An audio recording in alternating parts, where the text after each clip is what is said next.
All right, Foxtrots, hello, welcome.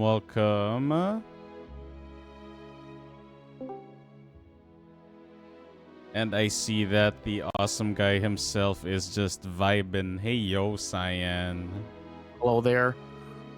Yo. All right, Foxtrots, welcome to episode 49 of Shrine Talk. Man, imagine that, guys. 49 episodes of Shrine Talk. That's practically like four years worth. 4 years? Yeah.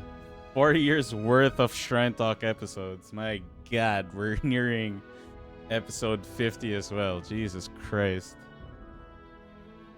One Er- more? Hmm? One more. I'm saying one more. One more. Yeah, one more. One more. Alright, so for today's topic, this month's episode of Shrine Talk, the topic is going to be about video game adaptations. So y'all might be curious, what made me think about having this as a topic for today. To be fair, there was just one of those quiet times I was having brunch and I was just scrolling through Twitter and I saw a bunch of like behind the scenes for Arcane. And then recently, right, I replayed Phantom Liberty for you guys. So I was like, man, Edge Runners was such a good adaptation. And it made me think that we've come a long way. A really long fucking way. But it wasn't always like this. There was a time where if anyone got wind of like, yeah, this game's getting it's gonna have a adaptation, everyone universally like cringed. Universally cringed. The It's been good moment for a long time. anyone heard, like, there are rare cases which we will discuss later on, but generally the sentiment about the general sentiment about live adaptations or any kind of adaptation, be it anime, whatever, for a lot of titles back then were generally bad. There were, like I said, exceptions that slipped through the cracks, which I will mention and Cyan might mention later. But yeah, and of course with the whole discourse now about the recent Devil May Cry Netflix adaptation and prospects of future adaptations that could happen, I thought it would be now a good time to discuss video game adaptations in the current era of gaming because in particular, right, I think Cyan and I can agree, the games we grew up with that were generally gameplay first, gameplay heavy. Not to say that games nowadays are not, but there has been a drastic emphasis now on like story and narrative. I mean, just right off the bat, Cyberpunk is a good example, Baldur's Gate 3 is another example, Expedition 33 as well. Alright, so before we get on with it, of course, I'd like my guest, CyannevilVT, even though he is a mutual, he's very familiar with the Foxtrots and among the Foxtrots. Kindly introduce yourself, buddy. Hi, hello. I currently watch a lot of bad movies and my brain is dead.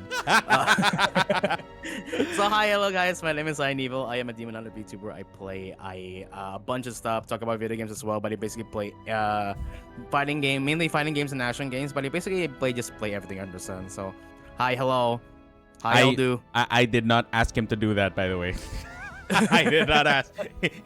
I did not ask him. I was like so into this. Like, wait a minute. This is the thing. This is the thing I really want to talk about like the most because I endured a lot of these things. Yeah, we did. Yeah, we did. Especially some series, particularly one Oh, series boy. that. We'll see later. Yeah, we'll say it because Jesus Christ. Oh boy. Not gonna lie, some of them are good, some of them are really bad. But you know what? It's a balance. It's a balanced experience, we know. Yes. Of course. Wait. A bit of a non sequitur. Not completely related at all, but I have to say this now, especially for the Filipino Foxtrots. As of last night, right? This is really important. as of last night, Stellar Blade is now available in the Philippines, also in a lot of countries that were formerly not part of it because of the region lock. Yeah, fuck It's you, available on Sony. Steam. Demo is downloadable. Why am I saying this now? Because the digital tax that's going to be applied in the Philippines applies, if I'm not Tomorrow. mistaken, tomorrow, because tomorrow is June. Tomorrow. So, Yeah. if you want to buy Stellar Blade in the Philippines right now, today's the last day to do so before it rises up in price by about 12%. So, yeah. Or if you want to, you can mew. It's joking. I mean, I'm literally also gonna buy my premium currency in Wuwa today, just so I know that. Yep. Anyway. Don't buy with the tax. Use another way. Yeah. But think about the tax write-off. Don't put the tax right on. Think about the tax write-off. Anyway. So yeah, guys, Stellar Blade. I played a bit of the demo last night. As always, I did say that it's the most optimized PS5 game I ever played. I can say with confidence, can run on PC. Somebody already posted. I think Cyan might want to hear this. Somebody ran it on his 4GB 1650. It runs on medium pretty well. Oh, okay. It can work, all right? Despite the game being UE4, it is... I stand by it. My major praise for this game, for a PS5 game, it's arguably the most optimized game ever. Smooth as fuck, 60 frames on PS5. And on PC, silky smooth. We love games that are very optimized because developers give a shit. Let's fucking go. And yeah, like somebody posted, he played it on his 1650, 4GB. It works. Right? All right. So, let's get started with today's topic. I'll briefly talk about it. So yeah, adaptations of video games, right? Like, they're not an old thing, but they've definitely... There's been a constant ebb and flow. For every couple of adaptations, there's maybe one or two good ones, and then the rest are just either meh at best or just dog shit at worst. So, yeah, Science ready to get that out of his chest. A lot of them. Oh, yeah, God. we'll. So for context, with the universal acclaim of the likes of Arcane, Edge Runners, and my personal favorite Castlevania, absolutely love that. It's very clear that there is a formula. There really is a formula for a successful adaptation, because these adaptations did not happen like once every 3 years. No, this were in a row. Like they happened they happened in a short period of time, very well received. And there was a time that people recoiled cringe at the thought of any video game getting adapted into an anime or a film. People were just like, no, please God, no. And of course, we know that expectation of what makes an adaptation is more often than not what people think. Like what people think, they just need, the adaptation just needs to do this, do that. And guess what? Some adaptations that do this are still poorly received. So we will talk about that. All right. So for the first question, what was the last video game adaptation that you watched? Very basic question. No. Oh, no. All right. For context, Cyan, you can tell me the last adaptation you watched, not for this talk, but also for this talk. So you can give me two adaptations. Two adaptations that I last watched so one adaptation you watched just for the heck of it, then the other you watched maybe because of this fucking podcast. Oh God. I mean, the easy answer by myself, it's technically the recent Devil May Cry anime. Yeah. That's the last one I watched. It was an experience. At first, I liked it. It was an experience, he says. At first, I liked it the first time I watched it. But the more I realize it, the more I think about what they did about the adaptation as a whole.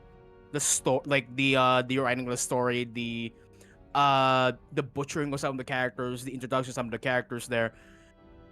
It's coming like Like every time I think of it, it's like goes down to a point. I gave it like an 8. Yeah. Not gonna lie, I gave it like an 8. But whenever I think about something like a flaw, something about like I hate about it, something about like why is this like this? It goes down by a point. So the more you So- deconstructed it and analyzed it, you're like, wait, that was the bad. more I think of it, the no. more I think of the adaptations, I'm like, the more it doesn't make sense of why are they doing this. Oh, And I'm then sorry to hear that. And then I realized why is it the way it is, because we're gonna talk about it later. yeah. I realized it and how it is because of a statement that was recently that was released by a certain person that I will not talk about yet. And it was and my brain was like, oh, so that's why you did what you did. Oh, So dear. yeah, it was an experience that at the best. That's no sugarcoating it. No, not even like gotta say it's like, yeah, I have some words for that. And then the other movie that I watched just for this, that okay. At first I was like, I'm a bit of a contrarian, right? It's like it can't be that bad. The movie they said the movie is like really shit.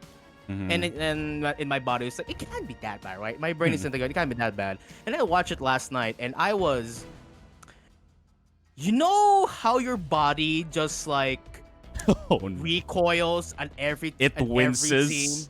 It just winces. Like, Yeah, I know "Ugh, that feeling. ugh."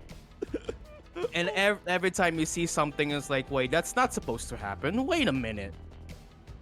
That is my entire experience when I watch Resident Evil: Welcome to Raccoon City. Oh no! It's not I- even the Mila Jovovich ones. It's not even a Mila Jovovich one. Oh I'm my god. I'm actually giving giving credit to the Mila Jovovich one. Some of them are really cool. Some moments are really cool, but they are generally like really mid to bad movies. The thing is, regardless if it's bad or not, there were a lot of memes and memorable moments from the Mila Jovovich Resident Evils. Like, Yes. there is some metric of success there. Hey, Vig. Yeah, And of course, hello, Foxrush in the chat. Like, do you remember the laser corridor scene? Oh, That was was absolute cinema. Like, That was cool. we never was saw that in, like, I played all RE games to that point. RE 1, 2, 3. That was never a thing. That laser corridor was never a thing. Never. It was so good that Capcom themselves referenced it in RE4. Let that sink in. It was such a good scene. It was really cool. You know that some of the fucking castings are really great as well. Oh, yes, absolutely. Jill? It was like, yo. Jill was like, in particular, Jill the was casting for Jill was good. great. Like, It was- Sienna no? Guillory as Jill, like, height is there. The balance of I'm pretty but I will kick your fucking ass is there. And Sienna Guillory even said that when she was doing research on Jill, her favorite idol pose of Jill is from RE1. Where Oh, the tapping? yeah, The the tapping? gun tapping on her hip. I'm The just gun like, tapping her oh hip, wow, wow. not many people would point that out. Like, yeah, she did her research. She gives a shit about her role. Wow, what a change. And fun fact, the Nemesis outfit, the costume, is several kilograms heavy. By the Mhm. way, and the guy who wore it is already like 6 foot something, and that thing gave him an extra couple of inches of height.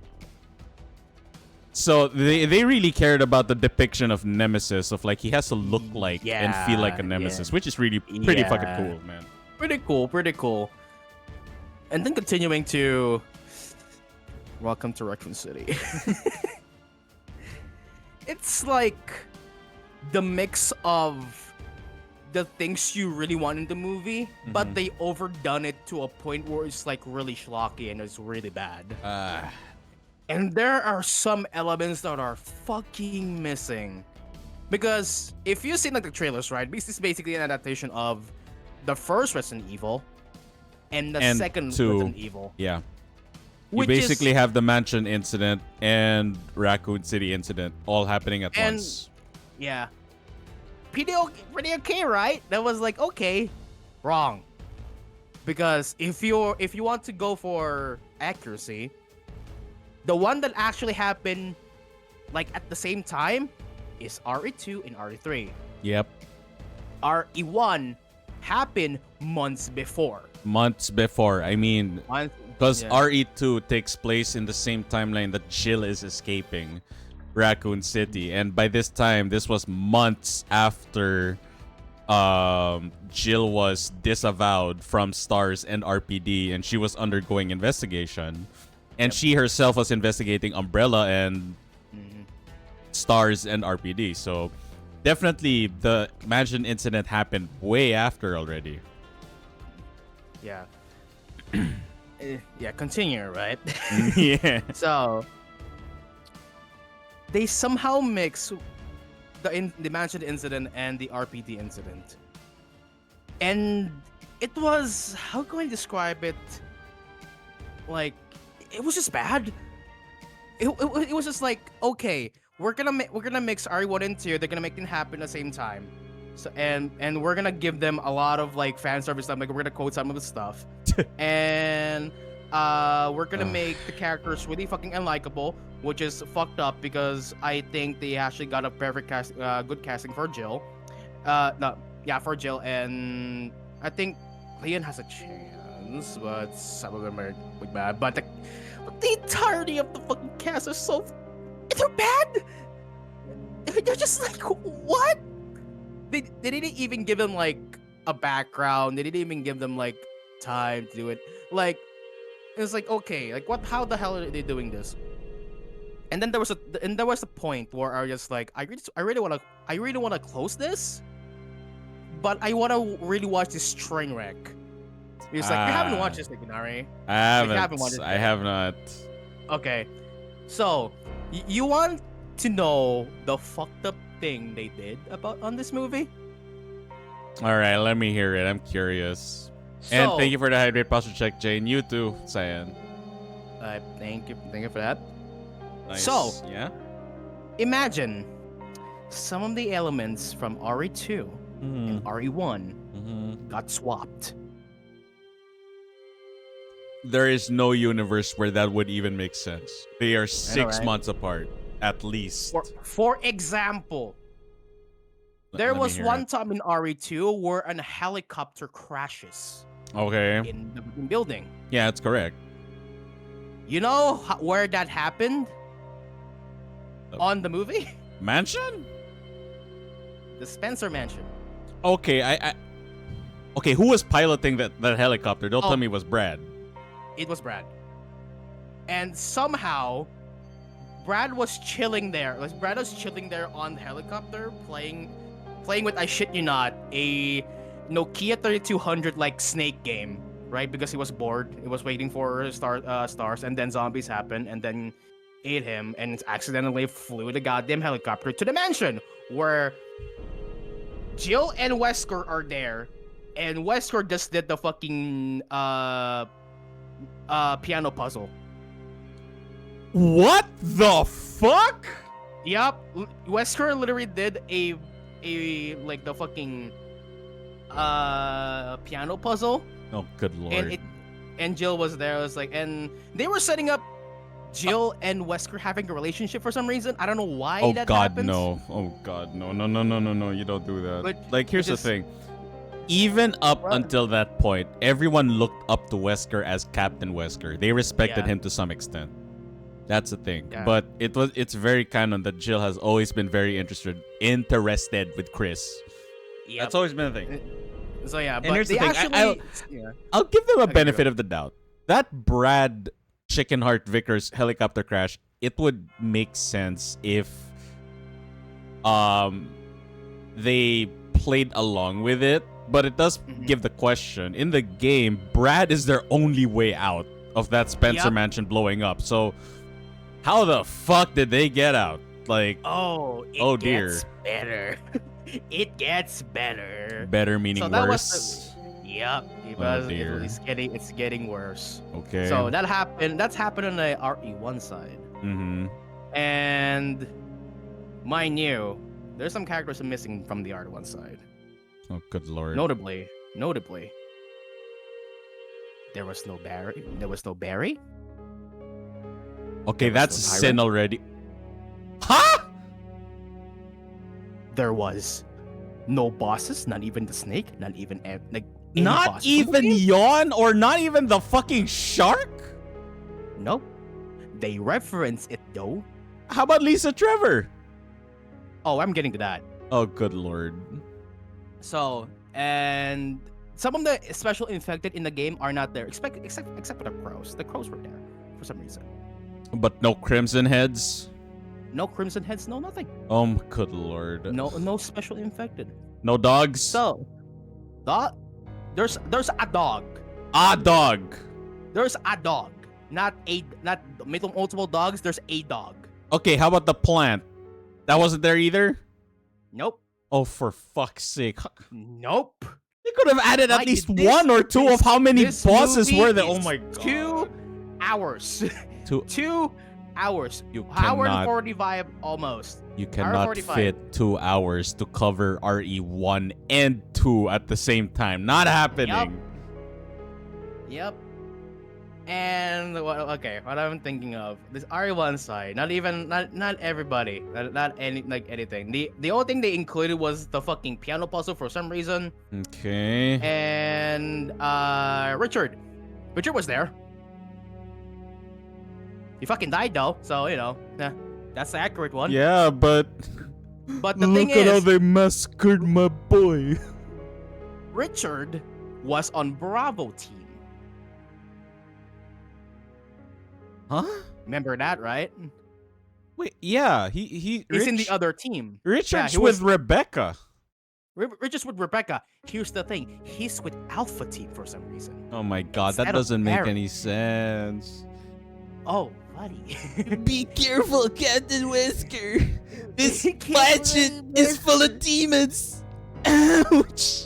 And where's my boy Forrest? My boy There was Forrest. no Forrest. There was no Rebecca. There was no Forrest. There was no anything. It was just Chris. It was Chris, Wesker, and Jill for the RE1 side. The That was fact that Barry wasn't there. Barry is like half the memes. Take a look at this. there was no lab scene. Well, there was one lab scene. Good lord. There was no like cave scene of some kind. Oh Nothing. my god. Now that's some stuff from RE2. Jill was Claire Mm-hmm. was first introduced in like she's basically like the protagonist in this movie. You know how Alright. the movie started? Oh good lord, The- how? The fact that you're the movie started with Claire and Chris being in an orphanage. Which that doesn't make sense. that doesn't make You know what- sense. You know what orphanage I'm talking about here in RE? No. The Raccoon City Orphanage. So they somehow like want to But tie Claire- it in. But Claire is not even a native to Raccoon City. No, they were not. They made Chris and Claire a native of Raccoon City, and was from the Raccoon City orphanage where Umbrella was under. You know who took care of them? Don't tell me it was Wesker. No. It was fucking Birkin. Birkin? It was Birkin. They were children. On that, the first time they were introduced, they were children. How old is Birkin then? Very old. Not even an old man. Not even an old man. He's like old. He's just old, like 10 years, something like that. Oh good lord. Birkin is bald. But Birkin has hair, but not that much. Good I lord, they forgot who- ageified Birkin. That doesn't make any sense. The continuity is all over the place. Like my Yeah. estimate for Birkin, and this is when Sherry was like a kid, like 6, 7 years old at best. Birkin has to be about 30 or 40. Yeah, 30 And or you're 40. He was like telling me 50, that something like that. if he's about 30 or 40 and Claire and Chris were kids, and Claire is a university student by the time she goes looking for Chris, she has to be about like what, 19 or 20. Yeah. You're telling me that The thing is, Claire and Chris has a really strong relationship because like when they lost their parents, Yeah, that makes sense. That one makes Chris sense. Chris hated Claire for some reason because she left. That does not make any sense. And I know. And the first time they introduced Claire as an adult is during, and I shit you not, the truck scene. Okay. She was hitchhiking with the dude eating a burger that just like ran over like a zombie. Okay, not gonna lie, that's an interesting twist, but go on. But and also he also has a dog, Uh-huh. which is the dog that you will see you see in this entire adaptation. The only representation of the dog. It's that dog. It's only that. Uh-huh.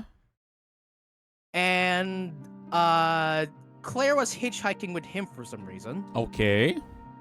And mind you, the intro for Claire was her riding a motorcycle. Yeah. For some reason, they were hitchhiking. Yeah, And where the fuck is Claire's bike? Yeah, where the fuck? I'll tell that. And then she got dropped off at the near Chris's house. Or Okay. somehow she broke in because like it makes sense, right? She has like a background of like lock picking and stuff like that, right? Yeah, Chris taught her a lot of what he learned in Chris taught her a lot. Stars. And mind you, they were not supposed to meet in RE2. They were weren't, no. Because they were setting up for Veronica. for Code Veronica, which is I will talk about a bit later. They met. They were there. So the entire point of Code Veronica is like not existent anymore because they're there. Lord, they retconned it. They retconned it. They hate each other, but not exactly retconned it. But I will talk about it later. So somehow, Claire's bicycle was actually Chris's, and she took that. And doing that, okay. And you know how I said the mixture between they make some stuff between RE2 and RE1. Yeah, and all this time I'm wondering where the fuck is Leon, because Leon is the first Raccoon City resident that she is supposed to encounter. Oh, I will talk about that. You know, there was a scene in RE1 that is like one of the most like funniest funny interaction because like the text was there. I'm talking about Ichi Tasty. Yeah, that one. Yeah. They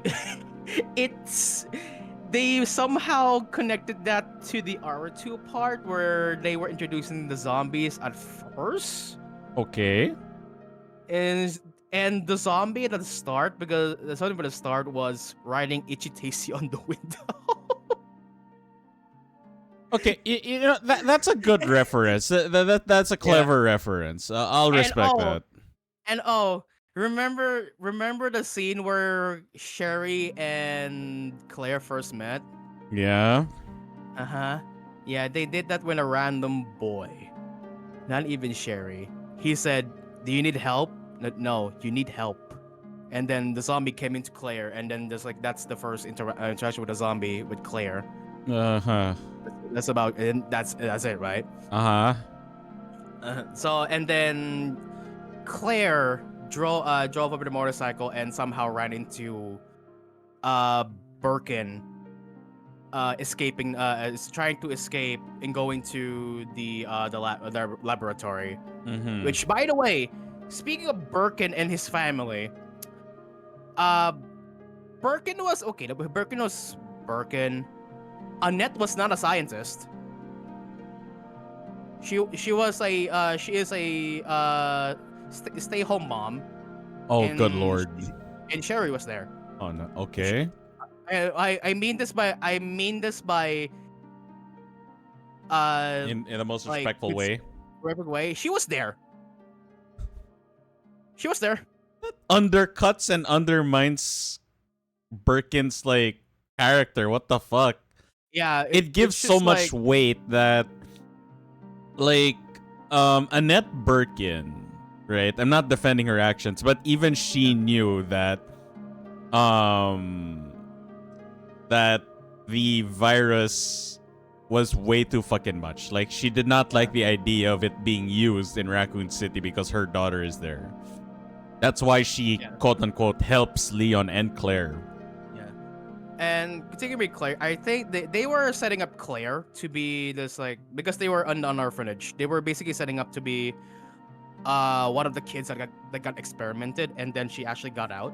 That twist I can respect. I like that. Okay. I like that attempt. And that's where I will stop with Claire because we're going to Leon. Please tell me what happened to our favorite one-liner cop. So for some reason, Leon was already there Okay. for like a few days. He was staying in a motel because the first day on his force, right? He is supposed to be.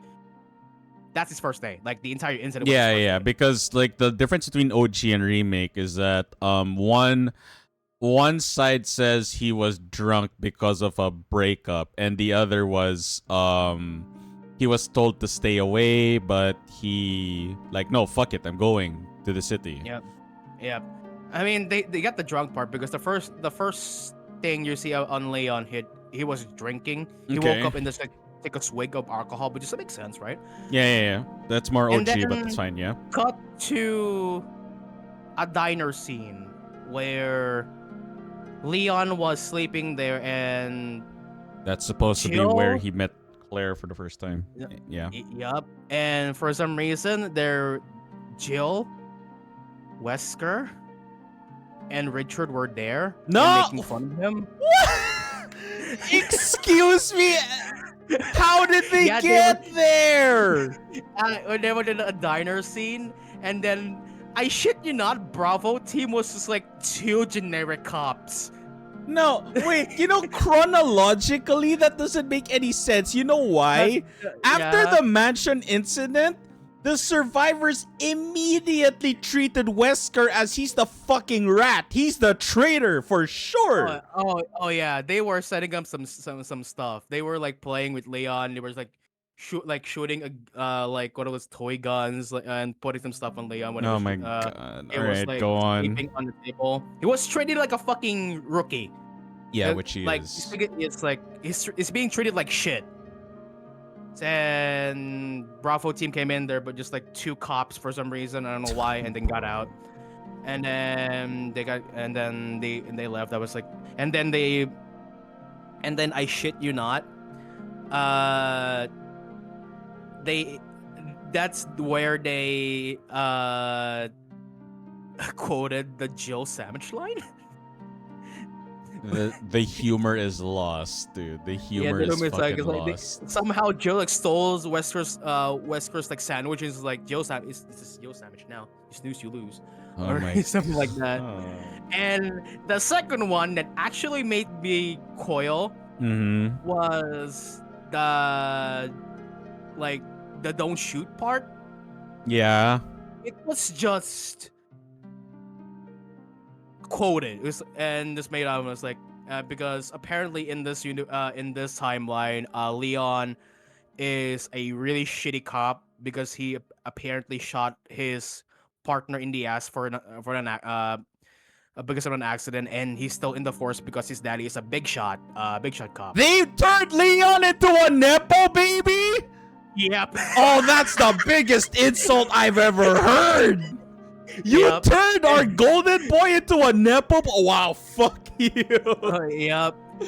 Oh my god, that is disgusting. Oh Yup, lord. dude, Of all the things they could have made Leon, they could have made him cringe, they could have turned him into a zoomer, a baby boomer, whatever. It would have been fine. But nepo baby? Oh no. It was No. already there, and Oh they good just, like, lord.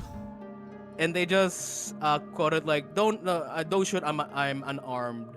For some reason there is like, oh, what the fuck? So how is Claire and Leon gonna meet at this point? Like, what the hell are they doing? What the fuck are they doing? Oh my And I god. and I think they also quoted like, would you rather get eaten by a I guess it's a big ass plant or a shark for some reason? That's how they were introducing like, oh, we're just gonna nod some stuff in this movie, but we're not gonna do it in the RE1 part. So yeah, it was so It was confusing. all over the place, sounds like. It Oh my was so god. confusing. And for some reason, like, yes, I know that the G virus is like on the water on Raccoon City, so that's how people are getting like Yeah, that infected. was the theory. That was the theory. Oh yeah, that was the theory. Uh, like, actually, it's like that's fine because they showing the symptoms where Mm. it's like there's the eye bleeding and stuff like that, which like it works, right? That's fine. Yeah, it's fine, it's So fine. and then we go to the oh god, the fucking uh police the station scene. So she like okay, we get that Cheeto Irons ordered Stars to investigate investigate the Spencer Mansion and Arkley Mountains because the Bravo team was missing and cannot radio them. So there was that. Which And is very weird because Irons is not even supposed to be involved with Stars. He's involved with Umbrella, but not Stars. That's really, not really Stars. fucking weird. Yeah. And then there's some interaction there. They treated Leon like shit because they said like, "Oh, everyone here, listen up." And when Leon got there, it was like, why the fuck are you here, Leon? You're supposed to be in the front desk," and then stuff like yada yada stuff like that. And yeah, and Stars Alpha team left, and oh god, uh since the next few things I'm going to say about this movie is a bit jank because there are some things that are really important in the story that are not even there, including characters. As I Yeah, said like before, Barry. there were no important character important like there were some. There is one like special infected here. There's one from RA2 side. There The is just one. Liquors, right? Liquors, of course. Yeah, It's like that they was are like marketed heavily. No one it could was miss like that. yeah, no one could miss that, right? Yeah. There was no Marvin Brana. Dude, like Remake did such a good job for like highlighting how Marvin affected Leon. Like how could they Yep. miss an opportunity, dude? Like gee. Yep. Ben was there. Is Kendo And there? no, Oh my god. there's no Kendo. Christ. Never his kid wasn't even in there. There was no fucking Mr. X. Of all the things to miss out, that's like making an RE3 movie and then no Nemesis. Like Jesus Christ, Mr. X is as integral to the entire story of 2 as Chris punching a boulder in 5. Like, come on, Jesus. Yep. There was no Nest scene. Huh? Nest wasn't even there. The entire fight with Birkin happened somewhere. Oh my god, I don't even. Jesus Christ! All right. Dude, I was about to recommend how bad this movie is that I really want to watch it with you at some point. It's so schlocky. Oh my It's so god, schlocky. I want to It was- cry. Dude, the inaccuracy of this movie is like there's a lot. And you know who pops up? Like there's one special infected that was there. All For some right, reason. I'll hear this as your final point because oh my god, the amount of things I've heard so far. So, the entirety of the point where Claire is there Mm-hmm. is they were setting up a friend for her. It's like the friend to protect her during her time in the on the orphanage. You know who the friend is? I honestly can't venture a guess, man. Dude. Lisa fucking Trevor. Oh no! What? No, She oh was my god, that is protecting. the worst. That is the worst character assassination I've ever Yeah, heard. she was friends with Claire for The some reason. whole point. Oh my She god, I am going to go on a pedantic. I'm going to go on a fucking pedantic crash out vent Bro, tangent right now.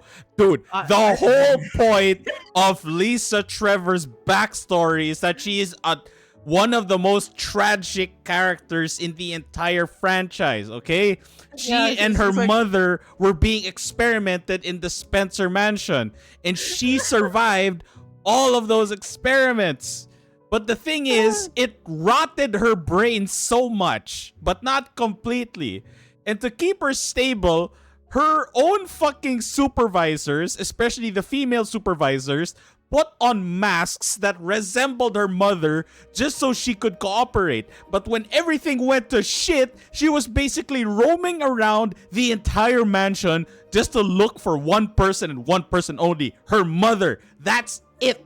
And the oh my god, like the boss fight where you're Jill, right? You can like she's basically fighting Barry, and given the context, like Jill already has suspicions that Barry is actually working with Wesker and that it's a setup.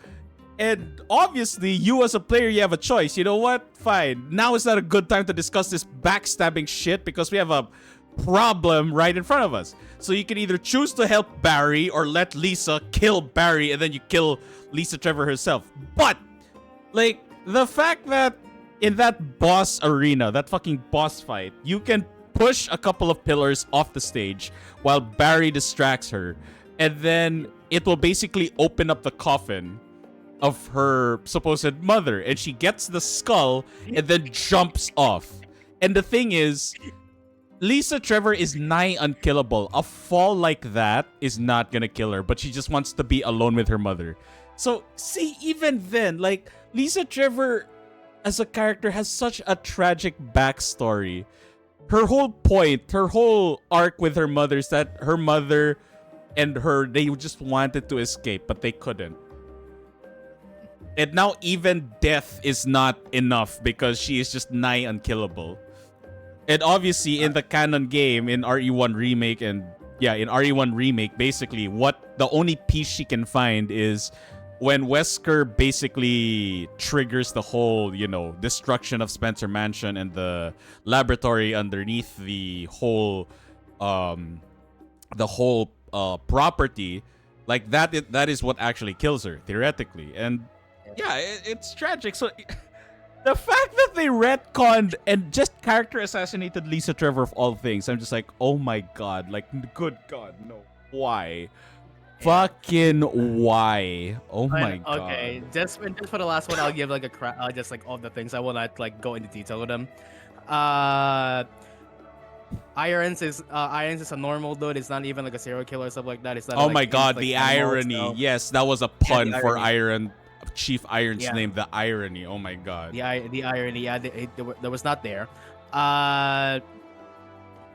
Again, I said Lisa Trevor killed the liquor, which the liquor killed the and Irons. Somehow, the tunnel underneath is actually going to the Spencer mansion and not Nest. That is geographically impossible. And for some reason, Wesker's a bitch. Not even a full bitch. It was just like a pussy for some reason. He was doing it for money for some reason. I don't know why. Oh, that's bullshit. Not even like the whole saturation, the whole point of Wesker as a character is that he has a superiority complex. He has a god complex. He's like he's a god complex. He's just a piece of shit. He's just a piece of shit. For some reason, Wesker and Birkin got into a shoot up because Wesker was the one that wanted to like steal the G virus from Birkin. Wesker shot Annette in the head. Claire, fucking who was the kid? Shit. Sherry. Sherry was there. And Sherry was there.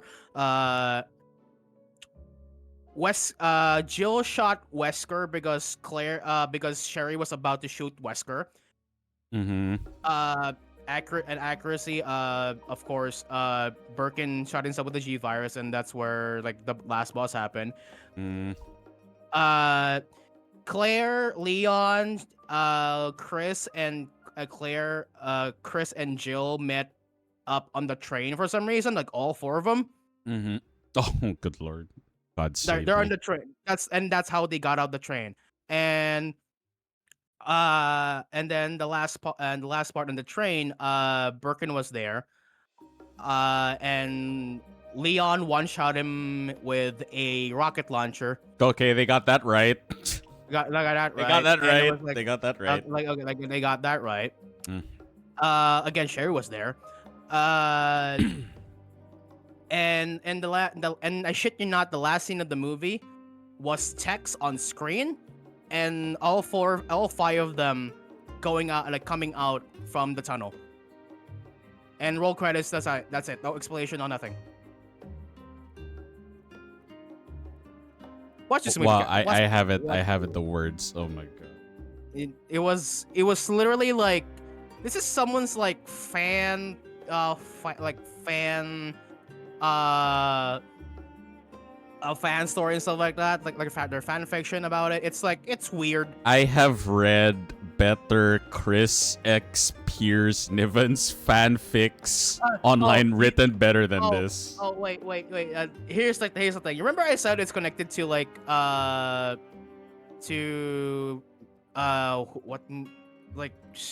what game is that shit? I kind of forgetting. Fucking the Claire game. Code Veronica. Code Veronica. The twins were there.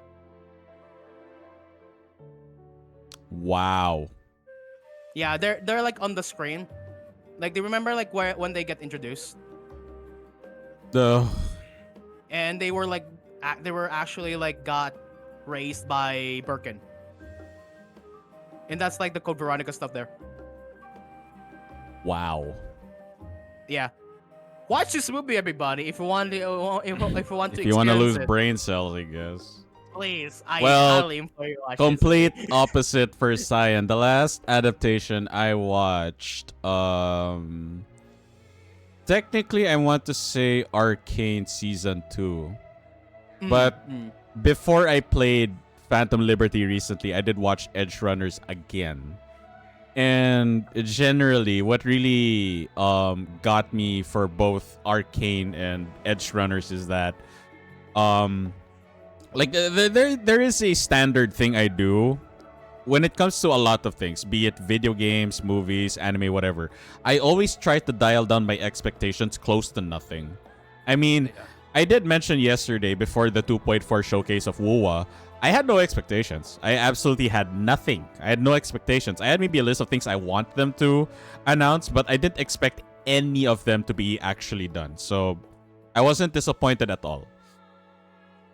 Like, I just found it weird, right? I did mention yesterday, like, I did find it weird that they did not mention anything about Anniversary Celebration Part 2, which was what they implied. So, yeah. But again, not disappointed. It's like, okay, that's weird. Nothing about that. So, same goes for Arcane and even Season 1 Arcane. For Arcane and Edge Runners, I had no expectations. Like, I did not expect it to be an original story, based on the already established lore and story or whatever. Like, no, I had no expectations. And the thing is, the way they marketed Arcane and Edge Runners, it was really for both. And this was where I was like very cautious, right? I still stand by it. If you try to please everyone, you end up pleasing no one. But I'll add to that. Doesn't mean you cannot, though. It's just insanely difficult, right? When you try to make a game or you try to produce a movie or anime that's meant for everyone, most of the time you end up pleasing nobody. Because, for example, all right, let's take Devil May Cry for example. Like, everyone that's played like Devil May Cry from the first game are basically our die-hard Devil May Cry fans. They're very simple. Just make the combat stylish, fast-paced, and action. That's it. That's really the winning formula of Devil May Cry. Yeah. Now, if they wanted to make it more appealing, here's the problem. it's a slider. It's not a number you can just add with no consequence, right? When you make the game more wide appeal, it loses its whole niche appeal. You cannot do both. So, if there's one thing I will definitely say, I do not want Devil May Cry, for example, to go the route of, say, God of War, right? Where it was a drastic change of like fast-paced, combo, whatever, action, visceral combat, and they made it a lot slower, but the cinematic narrative experience was amplified, right? So there was the wide mass appeal. It worked. But the thing is, with Devil May Cry, I think the focus on the action is just so hyper-focused that you really cannot compromise that part. If you make any character there, like Dante, Virgil, Nero, V, Trish, Lady, you make them just ever so slightly slower, people are gonna lose their minds. Oh, yeah. And here's the thing, like the reason why people gave Kratos like a pass is because one, they made it more understandable. The reason why Kratos does not recklessly attack is because he has to protect Atreus. That's why the camera is always behind him. That's why he has a shield. Right? So it's not, and he's getting old. So yeah, like he's he's basically like slower and not, peak performance. Understandable. But especially with Dante, Virgil, and Nero, they're basically like demons. Like Yeah. I don't think age is a factor for any of them. Yeah. Now you can argue, but Kratos is a demigod, yes, but he doesn't tap into his godly powers as much as he used to. He's more human than God, if anything. But that's basically a moot point. The whole point here is that, in particular for Devil May Cry, the main appeal of that is just so set in stone. It's very difficult to deviate without pissing off a lot of people. Other games have done that, but I don't think you can with Devil May Cry.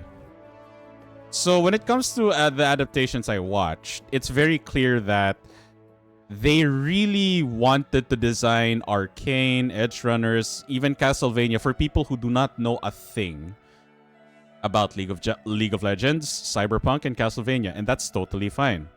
It's clearly not made for people like me and Blue who like really love Cyberpunk. It's not made for people like Chaos, who absolutely consume anything League of Legends. No, it was made for anyone who has never set a toe in any of these franchises. That's our primary.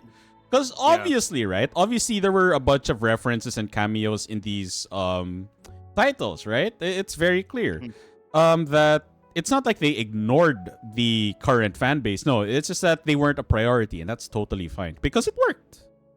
It totally worked. Edge Runners was an original storyline that's completely like not reliant on the whole arc of Johnny Silverhand or V, right? It's their own thing. Same goes for Arcane, right? Like for those who are knowledgeable about League of Legends lore, it's kind of lore accurate for some characters. Like Caitlyn was a she was a very law-abiding officer, but she, because of her interaction with Vi and the whole built over Zon and the Undercity, she was forced to deviate from what the ideal police officer was, or enforcer. Yep, that's accurate. Noxus was still a powerful military empire that was expanding. That was accurate. So yeah, a lot of the things there are what League of Legends lore heads are very familiar with, but they made it in a way that, if you haven't watched a second of League of Legends videos or lore, you're fine. Yeah. Same goes for Edge Runners. Like, I have watched, for those who are curious, I'll just because I don't want to spend too long on this question. Like, I watched clips of like Japanese VTubers who watched the anniversary showcase of WoA, and you guys remember that in the end, they announced a collab with Edge Runners next year, and a lot of them are like, "Hey, I know this anime. See, the fact that they said this anime, they didn't say game. It already heavily implies that the only cyberpunk thing they've ever consumed is Edge Runners. It's not even Cyberpunk 2077 or Phantom Liberty. No, it's just Edge Runners. That's totally fine. All right. Next question. Well, having watched what he has watched and having watched what we have watched in general, right? Yep. What for you is a video game adaptation you'd like to see in the future?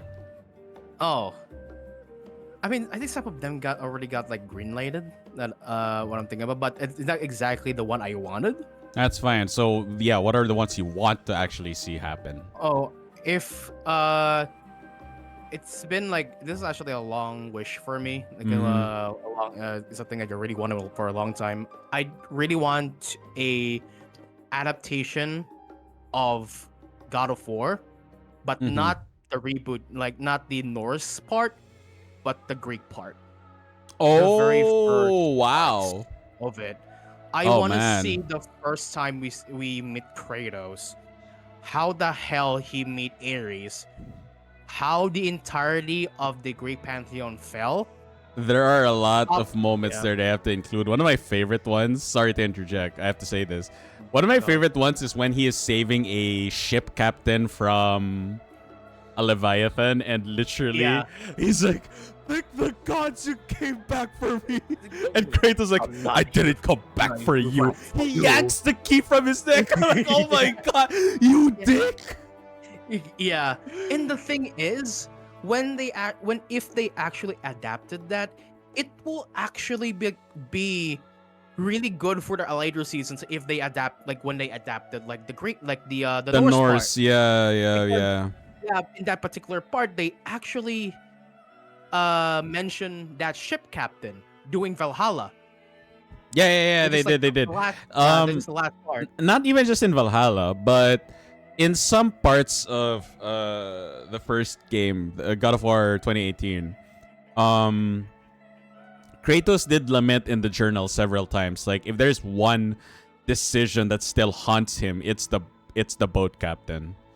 Like, it's one of his kills that was absolutely not necessary.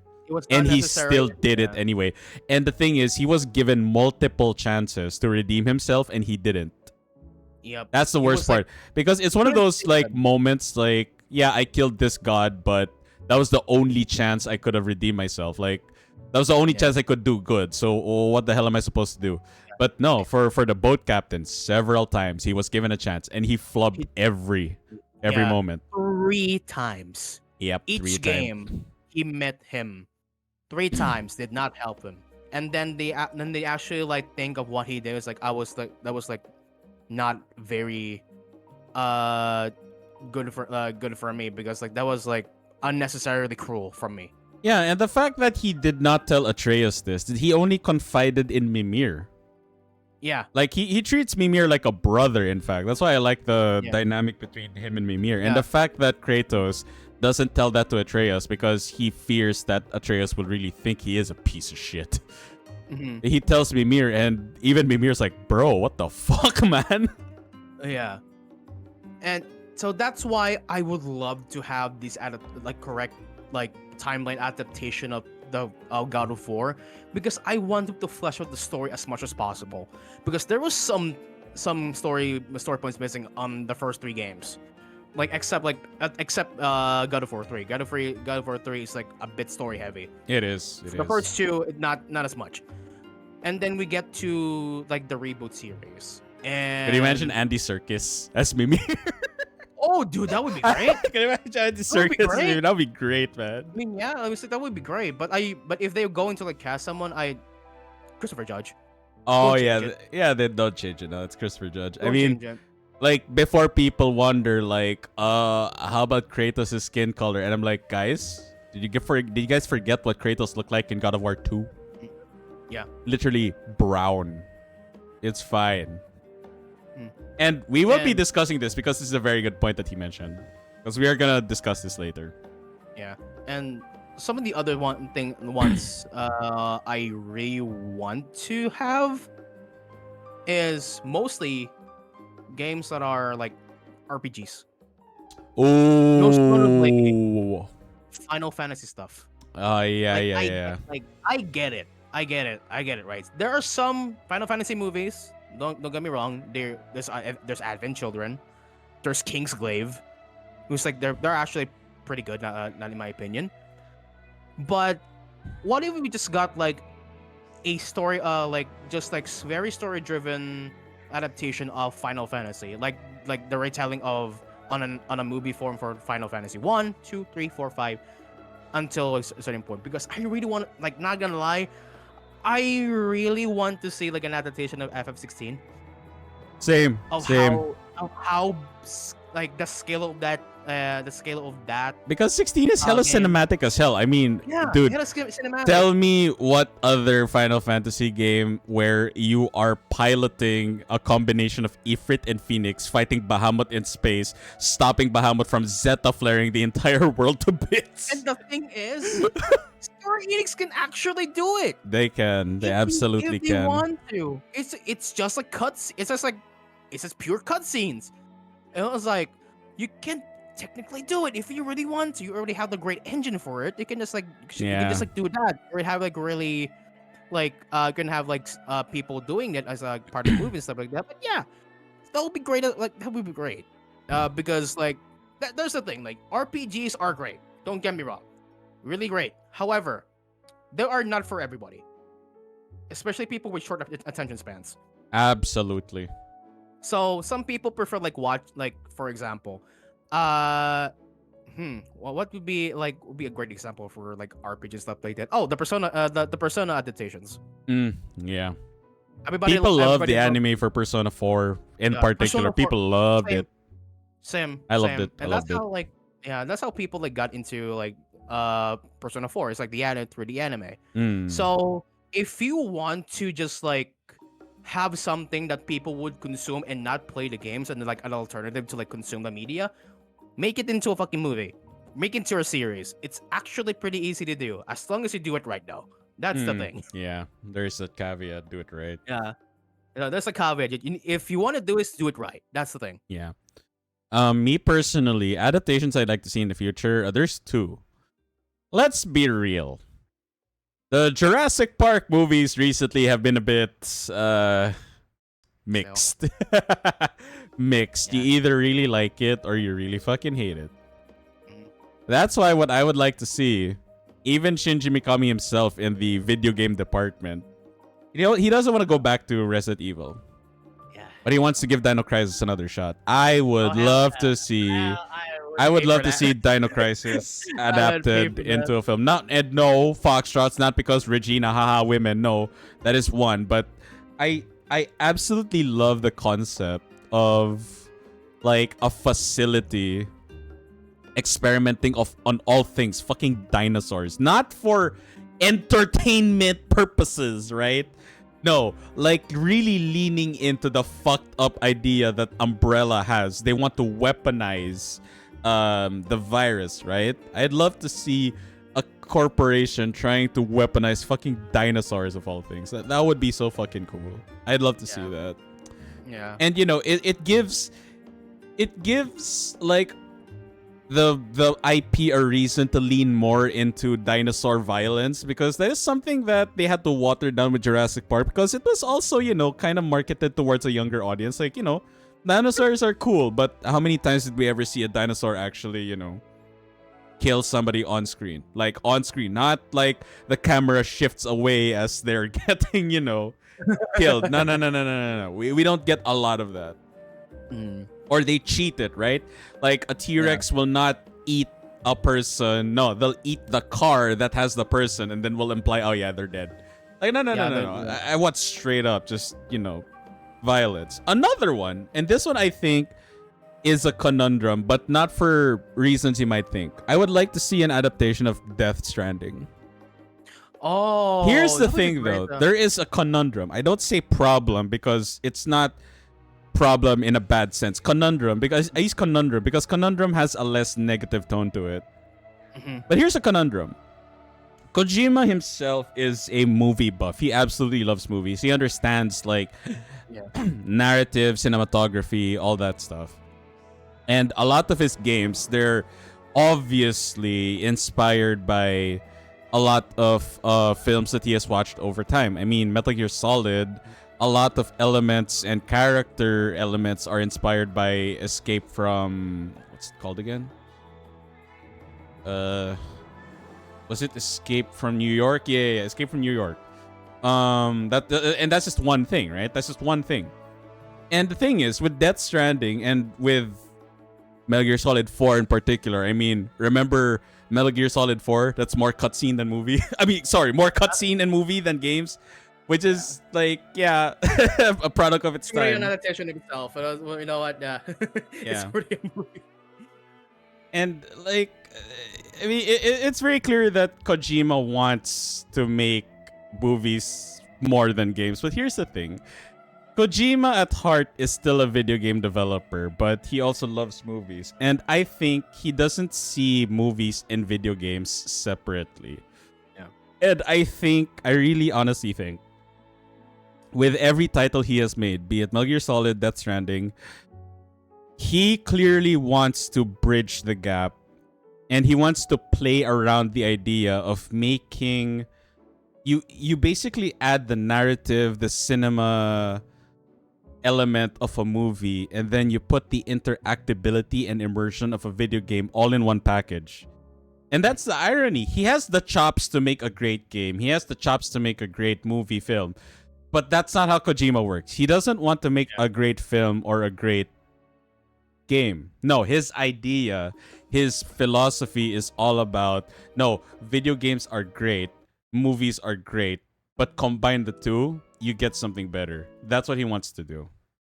Because some of the best video game performances I have ever seen, a lot of them are from Kojima games. Metal Gear Solid obviously is the most obvious example, but if there is one scene I want you guys to watch, if you guys don't mind spoilers, it is a monologue from Die Hardman in Death Stranding. And that performance where he is basically confiding in Norman Reedus' character about how he had to kill a friend for the sake of the USA and he didn't like it. And the fact that his friend still forgave him for it, I'm just like, the way he performed, like, it's so visceral. It's so... like, this is not the kind of thing I expect in games, but I expect in films. And that's precisely what Kojima tries to do with every production. That's why it's called Kojima Productions, right? Yeah. It's not like Kojima Games. No, Kojima Productions. His productions are both like a love child of the best of video game production and the best of film production. That's what his idea is. That's why, as much as I'd like to see a Death Stranding live adaptation, I don't think it's something that Kojima himself would want. Because I think his idea of like the perfect production is exactly what I just mentioned. It has the interactivity and the immersion of a video game, but it has the narrative storytelling and the cinematography of a film. But it would be cool. I mean, for fuck's sake, the characters in his games already have the likeliness, the similarities of the actors that portray them, straight up. So that would be cool. Yeah, and I mean, just Stranding is basically technically like has a lot of like movie feel into it. So it would be great. It would be pretty great to like adapt it to, even though like the conundrum is there. Yeah. Well, speaking of which, right, let's move on to our next question. I think this is really important. Do you think that it is easier to make an adaptation now than it was before? Oh, I think this question needs to be answered. yeah. Because I have thoughts on this. Same here. Same here. Because that depends though. Like if we're going to talk about like modern video game adaptations, like from of modern games, The thing is, they already have a basis for it because, thankfully, like nowadays, some single player, like multiple single player video games, are really story driven. Like for example, there's like a multiple like video games you can actually like make into a perfect like into perfect like series, perfect movies. Which in which one of them is actually Last of Us. Last of Us was already have like a big story driven like game. It's Oh, already like not very bit. story It's driven. straight up is It's very. straight up. So when you watch the adaptation, it's like literally there. It's like some of them are really accurate. It's executing perfectly. There were like no they were like doing a great job with it, and it's like everybody loved it because everybody loved like the story of Last of Us. Mm. And then you go into like other stuff that you can adapt. Like for example, like as I said, God of War. God of War. Senua's actually could be a really great movie because like it's a Oh, really agreed. Agreed. very like straight up story driven game. So you can like execute that. Funny So also if to add to yeah. that. Mhm. I remember how people are like, man, imagine if Baldur's Gate 3 got an adaptation. It already did. It's called Dungeons and Dragons. Yeah, I think Dungeon and I Dragons. watched that. I watched that and I had a blast. It was really fun. When people like whenever I hear criticism, it's like, oh my god, it's all humor, and I'm like, if you've ever played Dungeons and Dragons, a session, that's exactly what it's supposed to be like. It's very humor heavy. It's like that's And it. If Baldur's you're having Gate 3 fun- itself as a game, Yeah. the plot is serious, but the gameplay is hilarious. Yeah, they actually captured the fun of the game, like of the material. Just like that's the thing you really want. Yeah. It's like it's if the fun factor is there, if you did it correctly, if you actually did justice to the characters there, you're doing great. There were some and talking about like bad examples now that did not do that. Borderlands. Oh no. Borderlands has a lot of like I didn't watch this movie. I just saw some bits of it. Apparently, some of the storytellings here are like through like voiceover stuff. The characters are not exactly like the casting was not exactly like there. Like some of the characters here are young, right? But some of the casting here are really questionable for some reason. I don't know why. And yeah, it was bad. It's probably like one of the worst adaptations they did. And you know what's really sad? They had a really good cast.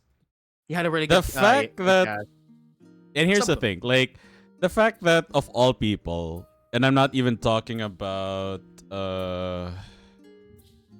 what's her name again? On who? Wait. The name of that actress, freaking. Jamie Lee Curtis. No. Before I mentioned Jamie Lee Curtis, like someone who's very prolific as an actress as Kate Blanchett, even her being there was alright. Like, yeah, she knows how to act, no question about that. But of all the people, the fact that Jamie Lee Curtis was there, and the reason why it's really important to point out is because Jamie Lee Curtis is by all means, like, she doesn't hide the fact that she is very passionate about video games. I mean, it's very well documented that, I mean, she actually plays World of Warcraft with, like, her family, her kids, a lot. Yeah. Mm-hmm. So she's very passionate about games. The fact that she was there and they still flopped so hard in, like, the writing department in particular, I'm like, how the fuck did you fuck this up? So, yeah. About going back to the question, is it like easier now? Well, that depends on how you would do it.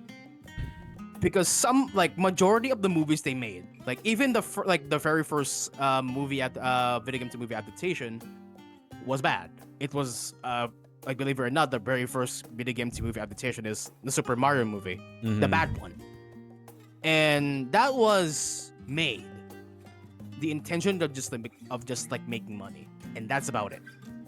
There was no heart to it.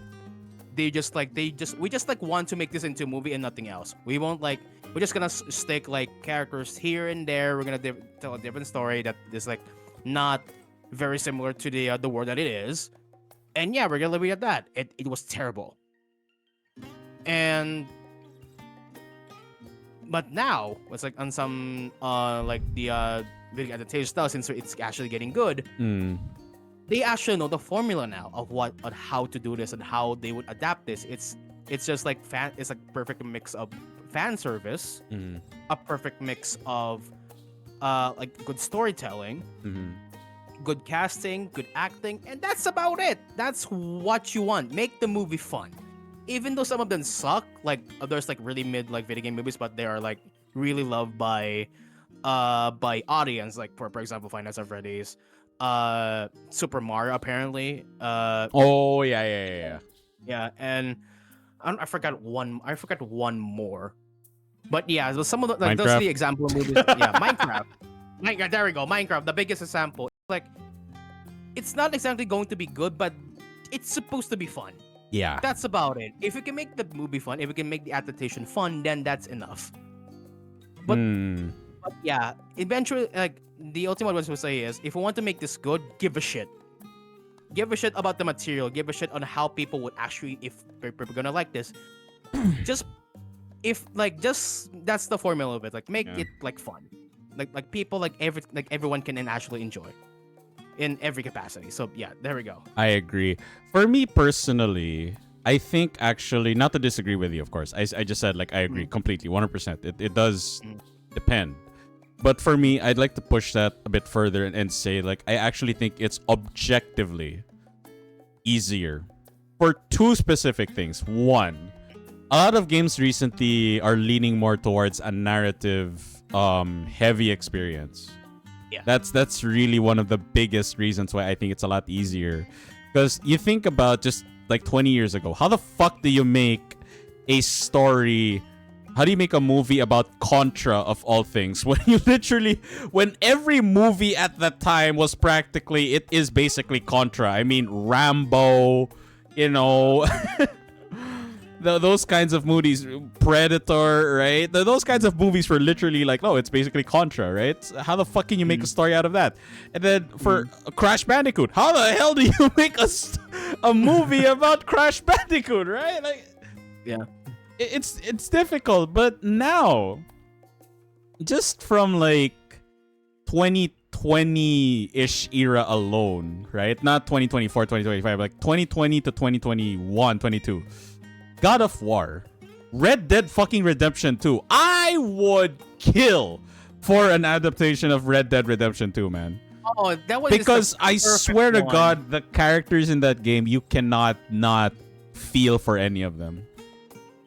Like, I'm till actually this- surprised that Grand Theft Auto doesn't have a movie yet, even though it's like the perfect. It one is to do. perfect, yeah. As much as like I think like it does, we don't need one, but it's perfect Yeah, we for don't it. need one. It's perfect. But like Red Dead Redemption, I'd pick Red Dead over GTA because Red Dead has more focus on actual like narrative and writing. Mm-hmm. And yeah, like I have watched so many people play through the final mission of that game, and kind of like an emotional vampire, I'm just like, yes, I'm feeding off their despair and tears. But even the thing is, when I watch it, even I tear up, because even after finishing clearing up this game years later, that scene still gets to me. And of course, there are others, right? Like, obviously, like recently, Last of Us have proven that you can actually make a good one. I've seen recently that season 2 started okay and then it got downhill, but we'll talk about that later. And of course, Sonic the Hedgehog was really, really good because the direction they went with was actually pretty cool. Yeah. And yeah, like Ghost of Tsushima would make a good live action. I already mentioned Death Stranding. Again, there are so many IPs now that the fact that they lean towards more narrative focus, it makes it easier to adapt to a film or an anime, honestly, because the DNA is there. The storytelling is not heavily video gamey. The storytelling itself is very film, but the experience, the consuming part of it is very video gamey. Right? You get to direct what kind of cowboy Arthur is, what kind of samurai Jin is, etc., etc. So it's really cool. Number 2, the reason why I think it's also objectively easier is because we have failed so many times. Yeah. We have failed so many times, but we've also succeeded enough times that, guys, we already have examples of very good, not just meh or good, very good, both live action and anime adaptations of video games. Like, just study them. Literally study them. And I'll give like an example, right? I'll give an example. Let's take you mentioned before, what adaptation would you want to see? God of War. God of War, right? God of War. I think what people would want to see for a God of War adaptation is basically any gaps that wasn't covered in any of the games. Yeah. Because this is what most adaptations do nowadays. They cover gaps or arcs that are never highlighted. Arcane did that, and Edge Runners also did that. And then recently, actually, Last of Us did that. Last of Us did that. Yes, Last of Us 2 did that as well. And if anything, you can also do what Last of Us 2 did, where they took the bad feedback and corrected it. That's one thing I did praise out of the first few episodes of Last of Us 2. Kind of a spoiler alert, but not really. Basically, I mentioned before that my main complaint was not how Joel died. No. If he were to be bitten, shot, killed swiftly or slowly, it wouldn't have mattered to me personally because he had it coming. He had it coming. What I did not like was the build-up. Not the lack of, but how it built up. The fact that his brother, by the way, Tommy knows what Joel did. So he knows that they have a big target on their back. So they're not gonna tell anyone they don't know, especially when they meet them in an enclosed area and they are armed who they are. I mean, in the game, Tommy may as well have given him their 16 digits, the 3 numbers on the back, the expiry date, and the OTP as well. Hi, I'm Tommy, and these are my 16 credit card number. It's a Visa. The 3 numbers at the back are right here. Expires next year on September. I like that. He may as well have done that. What I like with what they did in the live action is that they took, instead of pairing Tommy with Joel, it was actually Joel with Dina. And the thing is, Dina doesn't know what Joel did before. So when they were rescuing Abby, right? And the thing is, Dina didn't even see in the whole chaos, and that's why I believed it more. In the whole chaos of surviving a horde, Dina didn't even see Abby, because at that point, Abby was saved by Joel and Dina was somewhere else. She called out to Joel, and that's how Abby found out, like, I've been with fucking Joel Miller this entire time. That's how she knew, and I'm like, oh no, she fucked up. But in a believable way, because Dina doesn't know Joel completely. She doesn't know what Joel did before. So that slip up is a lot more innocent than, Tommy slipping up. And also, it adds an investment for why Dina would be willing to travel how many states in harsh environments just to get revenge on Joel, right? It's more believable that way, not just because she loves Ellie and Ellie wants to, get revenge on her father figure, right? No, like Dina feels responsible now for Joel's death, and to get rid of that guilt, she wants to kill Abby.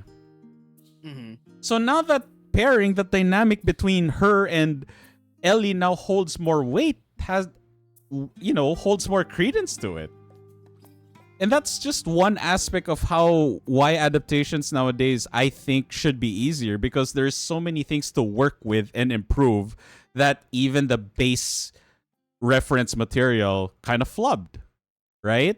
It's literally right there. And of course, one thing that I've noticed, a lot of Sonic fans, the reason why the Sonic trilogy movies are done so well, the take is very original, but it still loosely follows the lore, the lore, the established lore, right? Like, well, we don't know if Shadow is into Latinas, but let's assume that he is.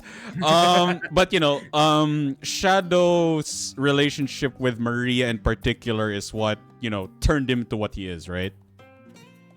And they still played around that. But everything else was more original, right? Everything else was more original, which added, like, this is not the first time, Sonic has done this. Like, there's so many different Sonic series, right? There's the original one, and then the Adventures, and then Heroes, and then, they're kind of different, but kind of similar to each other, right? So for most Sonic fans, this is just another different spin or timeline, and that's totally fine. That's why I think adaptations like the ones that people really love nowadays, I really think it's objectively easier. Yeah. The formula to fuck up and succeed equally are there. Yeah. There's already there like the things you don't really want to do, and then there's like the points you really want to do. So it's already there. You have a basis. You can just do that. Yeah. All right, next question. I think chat, you guys can join in on this one as well because I want to know. Mm-hmm. What for you was the worst adaptation ever made? This question. Ever. All right? You have to single out one. Absolute worst. My only caveat, of course, is that you must have had at least watched it or consumed a considerable amount of it in some shape or form. Oh, brother. There it is. Oh, brother. Oh, brother. Anything Uwe Ball says, man. I mean, that is actually true. Oh, dear. Oh, God. Uwe Ball. I just remembered fucking House of the Dead and how schlocky that fucking movie is. Oh, Lord. It was not House of the Dead. There was a house and there's multiple zombies, and that's about it. Personally, not my worst, but I remember how he turned Blood Rain into basically a porn movie. I'm like, what? Excuse me. Oh God.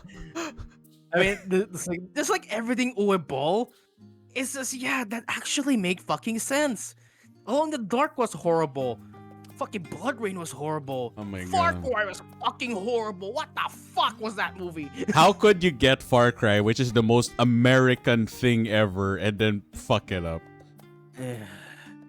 I mean, the kind of meme on it. I mean, I expected explosions, not people exploding. If you know what I mean. Wink, wink. Good God. It. Oh, like Postal. Postal. He did Postal. I forgot about that. Oh no. Oh no! No! My God. Not fucking Postal. One of the fucking most controversial video games of all time, bro. All right, if you're gonna but ask yeah, me, what for you? Single out one. You have to single out one. Single out one. Well, I was about to say like the Resident Evil, that one Resident Evil movie that I just said, but man, if there's one thing that I hate particularly, that I actually know, let me start at this. If there's one thing I love, it's fighting games. Yeah. And fighting game adaptations. Okay. And oh no. They are some pretty okay at the fighting game adaptations. Most notably, Street Fighter. I know Street Fighter. Yeah, it's notable, but it was like everyone loves that. Right? Everyone liked that. Everyone loved that. Yeah. But bro, the more I remember about this movie, the more I just want to fucking burn it to the ground, and and everyone hated it. I'm waiting. Because it was so bad. I'm waiting. Remember that Tekken movie? Oh God, you did that! Oh, I knew you were gonna say Tekken. I knew you were gonna say Tekken. The moment you said fighting game, like, oh no, he's gonna say Tekken, isn't he? Tekken movie. It was so schlocky. It was schlocky as fuck, yo. June wasn't already. I mean, that's fine. It was set in a dystopian future. Jin Kazuya was a bitch. Kazuya was not like, No. everything that was supposed to be Tekken is not Tekken. The fact had that these- they made Jin's love interest Christy of all people, I'm like, Arrow. what? Xiao Yu is literally, oh my god. What? Because of the characters wasn't even here. Warren wasn't even here. None of them make any sense. Oh my But God. bro, let me just say, the casting for Eddie was actually perfect. Mm. Because he's literally the one dude who actually do capoeira, which is like pretty great. Heihachi as well. He's Shang Tsung and it's perfect. Yeah. But bro, I hate what this movie did to fucking Anna and Nina. Oh my god. Oh no. They were literally Kazuya's without for the lack of a better term, toy girls. It was like they were assassins, yeah, they were there, but they was like they're sleeping with Kazuya, which is like, what the fuck, bro? Joy toys. Yeah. Yeah, joy It's like- toys. it is- Oh my god. Yeah, it's like sexual objects. So like, okay. Oh my god. I didn't even recognize Miguel was in this movie. It's like, what the fuck? Wait, Miguel was in this movie? Well, Yeah, he it's was. like, Miguel Rowe. I was like, oh, what the fuck, bro? Oh good lord. I That thought it was a ugly. random dude. It was like there. It's like, no, that's actually Miguel. What the fuck? That was Miguel. Like, bro, it's like everything about this movie is like really fucking bad. I guess like first I thought it was like a Oibol movie, but it was not. And the thing is about this movie, I just actually watched an episode of what happened in this movie. Uh-huh. It was so bad that that Sony, the distribution people for this adaptation, pulled out. Oh dear. And apparently, Jackie Chan and Jet Li was supposed to be in this movie. Let me guess. Jet Li was supposed to be martial Probably law. Martial law. Martial law, because even I don't think it's in Jet Li's character to be as flamboyant as Li Chaolan. I don't And think so. Yeah. And Jackie Chan was obviously supposed to be Lei Lei Wulong. Wulong. Obviously, that's the perfect. perfect one, That would have been perfect cast for Yeah, him. perfect. But when those two were supposed to be there, but when they heard Sony was not doing that anymore, they pulled out. Oh yeah, understandable. They dodged the bullet there. And there was a bullet, but just like makes sense because this is a straight to DVD movie. Hmm. So it was really fucking bad. The more I remember of it, the more I like fucking hate it because I watched this movie like multiple times. I was a kid because it was Tekken, and that's like okay, fighting games, cool. I was a kid. I didn't ever give a shit about like movies and stuff like that. As well as I could consume them, that's okay. However, that's not the worst one I can think because if there's one thing that one movie that I erased from my brain because it was so fucking bad, Mhm. and I will not get into that why it's bad because I couldn't find the movie anymore even though I already want to watch it like the last time. Do you remember there was a King of Fighters movie? No, it's the first I heard of it. There was a King of Fighters movie. It was really bad. That's the only thing I can say about that because Kyo was a Caucasian man. Huh? Oh my god. Oh no. Kyo was Caucasian. What next? Geese was Chinese. Terry is from Interpol. That is not Terry, dude. That's Terrence Bogard. That's not Terry, it's Terrence Bogard. Mai Shiranui is not Mai Shiranui.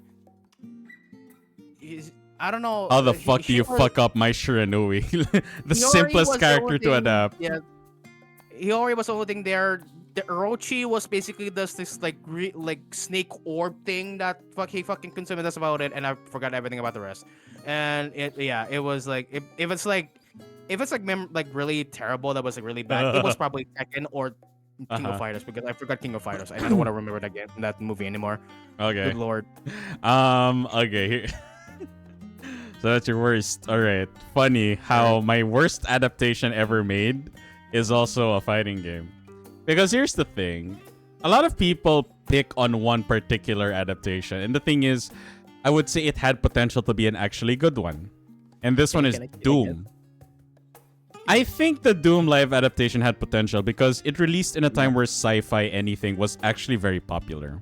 Yeah. And Doom as an IP, I know, like, who the fuck plays Doom for the story? Nobody does. True. Yeah.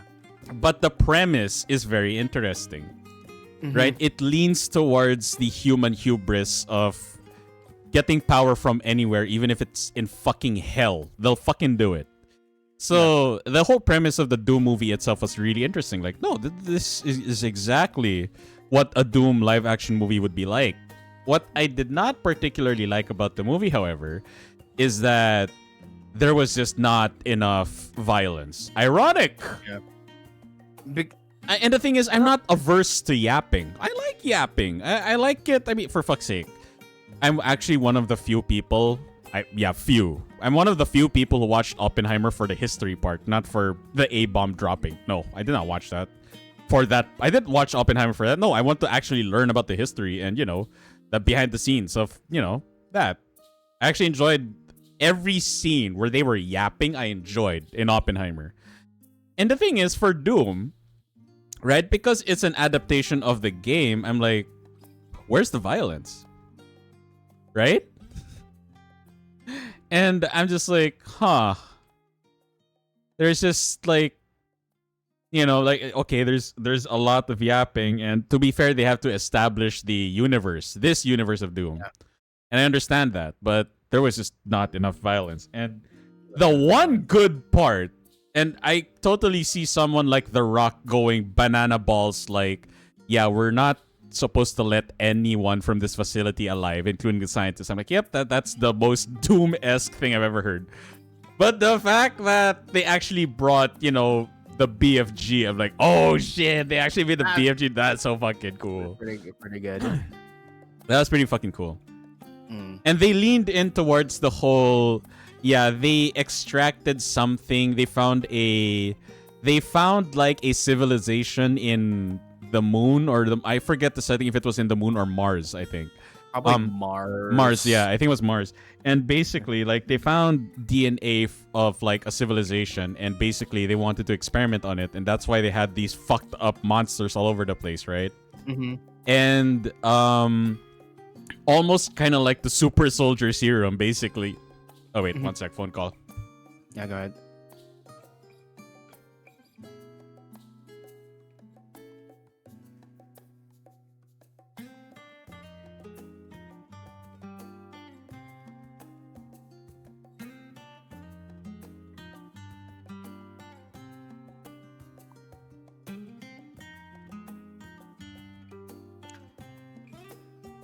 So, chat, what's your worst video game movie adaptation you think of? What is it? What do you have? What do you have, chat? Okay, sorry about that. So like I was saying, right? Like the main character basically gets banged up at one part, and yeah, again, super like MCU Marvel Captain America super serum, where the scientist is like, who is the main character's sister, like, yeah, I have to inject this to save you. And he's like, I've done terrible things, blah, blah, blah. I'm like, okay, weird, but all right. And the thing is, of course, what, like, is he supposed to be Doom Guy? Because this is not Doom Guy. That is another element that was missing. And the thing is, there is one entry in Doom where they tried to lean into that. That's Doom 3, which I know a lot of people didn't like, but I like Doom 3's atmosphere. I like it too. It's like if they basically made it into a. It wasn't arcadey scary. It was literally Dead Space levels of scary. Yeah. I like that. Yeah. I mean, to be fair, Matt, Doom 2018 was a power fantasy, and there's nothing wrong about that. Like, Doom is a power fantasy. That's totally fine. And with Doom 3, you felt a little less powerful than Doom Guy, but you still had the DNA of Doom Guy, because most of the time you're just alone. And the thing is, that was definitely what was also lacking from the adaptation. Like, big fucking demon enemies. That was really lacking. I mean, there was one, but that was the last boss, and that's about it. Yeah, so yeah, wasted opportunity there. But the worst adaptation ever made, in my honest opinion, because I'm just like, guys, how do you fuck this up? You guys Is it a fighting remember? game? Yeah, it's a fighting game. Can I take a guess? Yeah, take a guess. Is it Dead or Alive? Yeah, no, no. I'm like, how would you fuck this up? Here's the thing, all right? Here's the thing. I actually liked the premise. What was the premise? Right. This guy basically wanted to get the best martial artists in the world, download their moves, and sell it. I like that premise. I'm like, wait, that's actually pretty fucking cool. Yeah. That's really fucking genius. I'd like those shades, please. I'd like that. But how they executed it was just so freaking so bad, stupid. Like it's so hilarious how the premise itself was very interesting. Yeah, the premise itself was very interesting, but my god, the casting was way off. In particular, I'm like, wait, this dinky ass guy is supposed to be Bayman? No fucking shot, man. But oh my god, but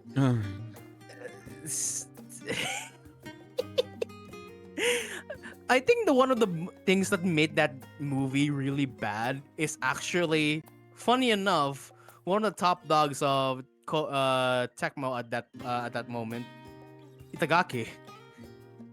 Huh? Yeah, Itagaki, the dude who was responsible for what, the DOA. It's a DOA. Yeah, he was actually the part of the people who needs to okay the script. Okay, and he okayed it. He okayed it for some because he liked it. Oh my god. And not gonna lie, the dude was fucking weird. Oh good. I was like, what the fuck, bro? So there are some stuff they wrote there was like really fucking weird, and he okayed it, and it was okay. Why? It's like, yo. I mean, maybe It's so Harada weird, had a right? point why he did not particularly get along well with Itagaki. Yeah, he was a weird dude. Weird dude. Holy fuck, dude. But yeah, this movie is fucked. And here's the I thing, think right? Here's the Yeah. thing. Another thing I didn't like. The characterization of the characters. And no, I'm not referring to like what Kasumi doesn't look sleuty enough. No. Absolutely not. No. It has nothing to do about their visual representation or their presentation. No. Mhm. No. It's the characteristics. If there is one word I would not use to describe Kasumi of all people, DID. Damsel in distress? Nah, that's not what she No. is. That's Not actually absolutely not what she is. No.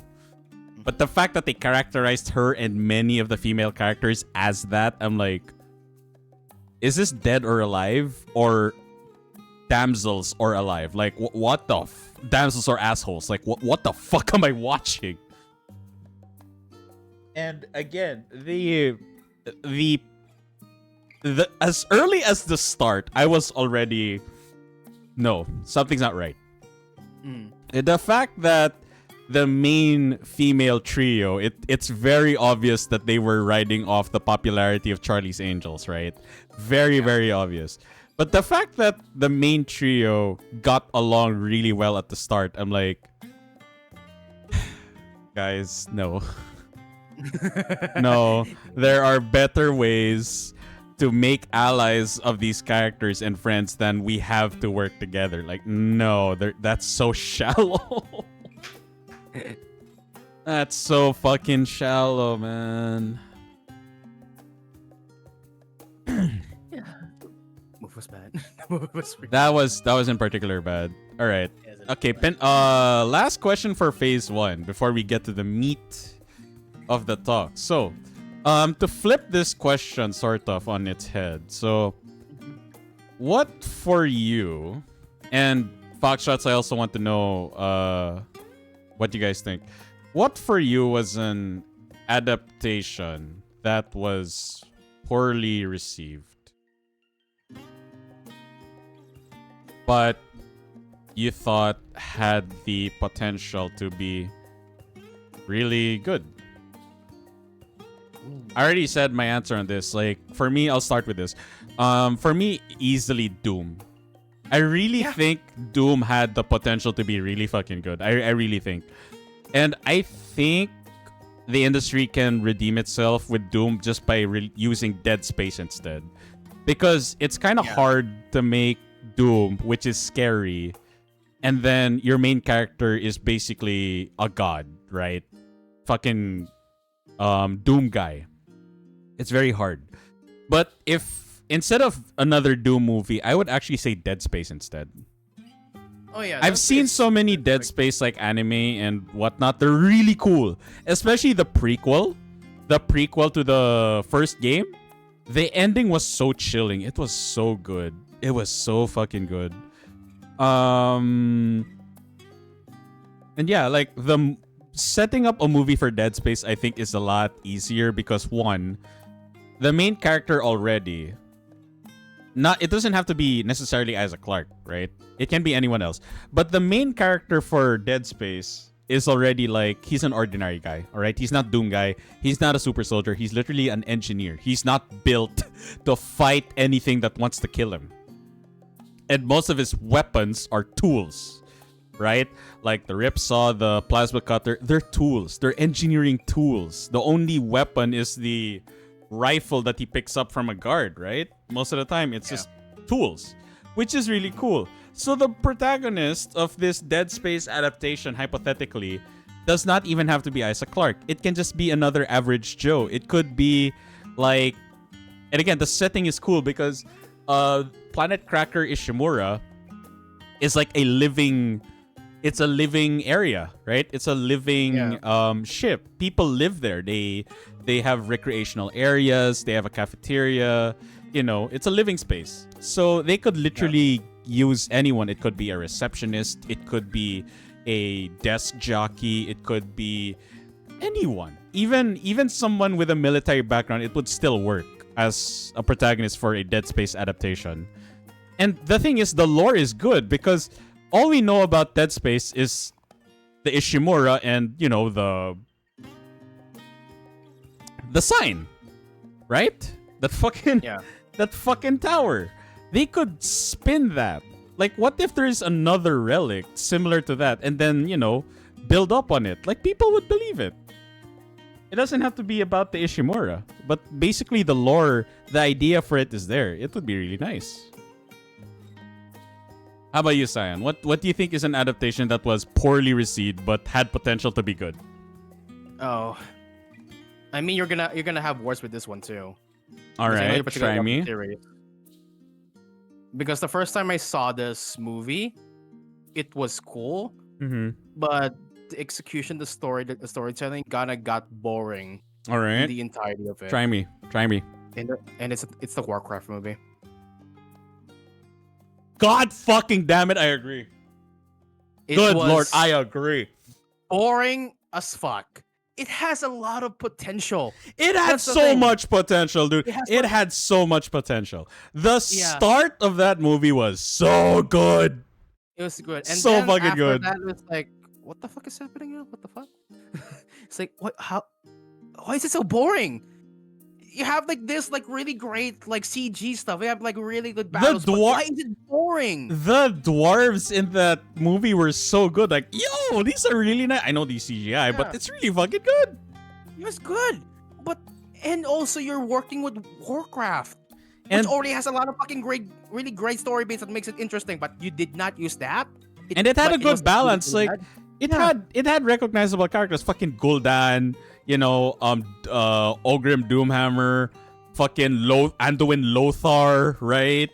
Like, and of course, like Medivh and Khadgar, very recognizable characters. And I think the casting for all characters, I honestly think, perfect. I think the casting for all characters were perfect. For King Lane, for who in particular was it again? Garona. That conversation between Garona and Lothar was so funny. I am not lying. What if you are? See, a lot of potential. Had a lot of potential, but they flubbed it. They flubbed it. It was boring as hell.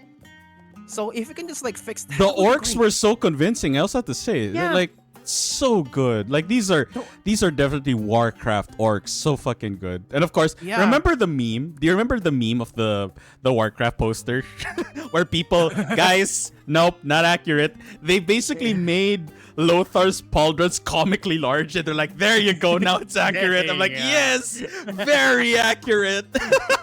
There it is. One of my finally. favorite memes about that movie was the poster. The pauldrons look realistic. People were like, no, it's not supposed to be realistic. You guys should Google it. Google it. Google the Warcraft poster.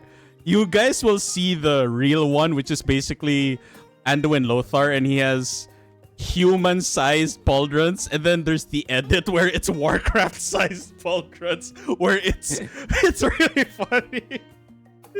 Anyway, you were saying? Sorry, Syed, yeah? It's yeah. It was like if that's one of those like the things that have potential, that was probably that.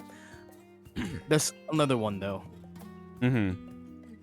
and I kind of want to give this like because like if it wasn't made by that person, this source material would have been so great. Mm-hmm. And that is Monster Hunter. Oh, no. Yeah, I was like, oh, they're making a Monster Hunter movie, but it was made for fucking Paul W.S. Anderson. Fuck! Fuck! It means she's gonna be there. She's gonna be the fucking star of the movie. Fuck! If you didn't even know who directed it, all you had to see was who's in this. Mila Jovovich, you're like, okay, who's directing? The moment you see that, you're like, uh-oh. Uh-oh. Uh-oh. And here's the thing. I want to give credit where credit is due. I don't think Mila Jovovich in particular is a bad actor. Yeah, she's not. She's not. I really don't think so because Because Alice as a character in Resident Evil was really compelling as a character. And an original one too. Right? Yeah. They did a good job. But the direction in Resident Evil was way better than Monster Hunter. And for fuck's sake, they had Tony Jaa of all people. How could they fuck it up? I don't get it. I don't get it. It was it is sort of that adaptation world, for God's sake. And world was like a bit like story driven, for God's sake. And like you use that universe and you're not gonna go with a story. Like, It's like, bro. It's like, really? I don't know how. Yeah, I agree with you on that one. Like It's- for I- it's- Warcraft and Monster Hunter, agreed 100%. The potential was there. Yeah, if we're going to agree of what one movie Paul W.S. Anderson actually made that is good, like video game wise, Mm. Mortal Kombat, Oh yes, And- agreed. and arguably some bits of Resident Evil. Yeah, 100%. Yeah, totes agreed, 100%. And then, yeah, it's like the first two movies of Resident Evil they were great. The thing First is, two were okay. I think Paul S. Anderson, I think he wanted to make Resident Evil, his movies, a little bit more original. I would Yeah. have been with him 100%. But when he started to fall back into nostalgia, like, okay, we got to bring in Wesker. I'm like, no, you already have a very independent, interesting character in Alice. Like, no, And the stick thing with is- that. And the thing is, some of the fucking fight scenes and some of Resident Evil is actually fucking accurate. Yeah, Like they were. RE, like Resident Evil 4, And like hell- the and it's like, what part is that where they fought Wesker, because it's like an adaptation of 5. Yeah, it was. And to Yeah. add to that also, one of my favorite characterizations of Carlos in particular. I still think RE3 make Carlos is my favorite, but at least Resident Evil movie Carlos is not as insufferable as fucking RE3 OG Carlos. So yeah, it's like, a lot of potential, but the direction Man. was ass. Yeah, the direction was ass. Like, yeah, it's really sad. Which like makes me sad because I kind of like the fucking series. I watched the fucking last Resident Evil movie, the final one, on theaters, and I was sleeping. You know you fucked up when people remember most the rooftop scene from one of the Resident Evil cinematic movies instead of this Yeah. one. Like, I still remember. I still vividly remember the rooftop scene between Chris and Wes. We have Wesker at home. Whisker at all. We have Wesker at home, and And- Wesker at home who still has an obsession with Rebecca of all people. Oh my god, Rebecca. Like, Rebecca. I'll give them credit for that movie though. That I really felt really icky Yeah. towards him. Like, I really wanted him to die because, ew, Jesus Christ, Yeah. your obsession with your wife. Like, my And the- God. And the twist on what I forgot what movie was that when Ada was there, that Wesker is still alive and working with the president to protect the USA against the entirety the horde of the fucking T virus. It's Hmm. oh, what the fuck are we doing again? And then the next movie they didn't like address it, and it's like everyone just like went to shit. Like, sometimes the bro. setup for these things were actually good, but they just didn't commit. Like, I'm like, why? Didn't commit. Yeah. They So- had good setups. Like, come on. And here's the thing. Resident Evil has a lot of potential to be a really great. It's a really great source material. I mean, But for there some reason, they is yeah. there is a reason why out of Capcom's big IPs and the big three, which is Resident Evil, Monster Hunter, and Street Fighter, Resident Evil is still the king of printing money for Capcom. You Yeah. cannot compare the amount of sales that Monster Hunter as a franchise got, even Street Fighter as a franchise. No. Just because don't forget, guys, two of some of the poorly received RE titles are the best in sales. Yeah. RE5 OG till this day has the highest sales. RE6 to this day has the highest pre-orders to this day for any Resident Evil title. Let that sink in. Yeah. You're like, wait, So, what? 5 yeah. and 6 that people generally didn't like or hate? Yeah. So there's something that they did right in 5 and 6. Definitely. Mm. So Resident Evil is a really great like source material you can use. The fact that you do that, they had to do it like 3 times. They did it like the original series with Carl W. S. Anderson. Mm. There was a Netflix adaptation of it for some reason that is like really bad also, because it was an original story for some goddamn reason. And Raccoon City is like a really weird city. Yeah. But no, the thing is, Lance Reddick as Wesker is something I really want to see. Yes. Oh my god. Like, That was really such a great. good casting. Like, this is one of the things we will discuss later, but just a tease, basically. I honestly think that a character's characterization is much more important than their likeness. I really think so. Yeah. Because, look, the character of Lance Reddick, God rest his soul, like, absolutely loved his performance in the John Wick films and his other works. Even Destiny 2 in particular, people loved his character there. He brought that level of like sophistication and mystery around his character, and that's exactly Wesker to a T.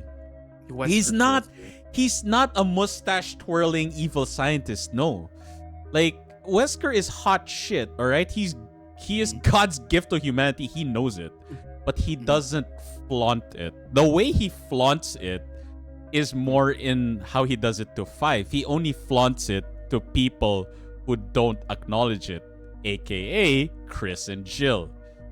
Yeah. Because he doesn't do it by flaunting it. He doesn't tell the world, like, yeah, I'm the perfect being, all the rest of you are just chaff. No, he just does it.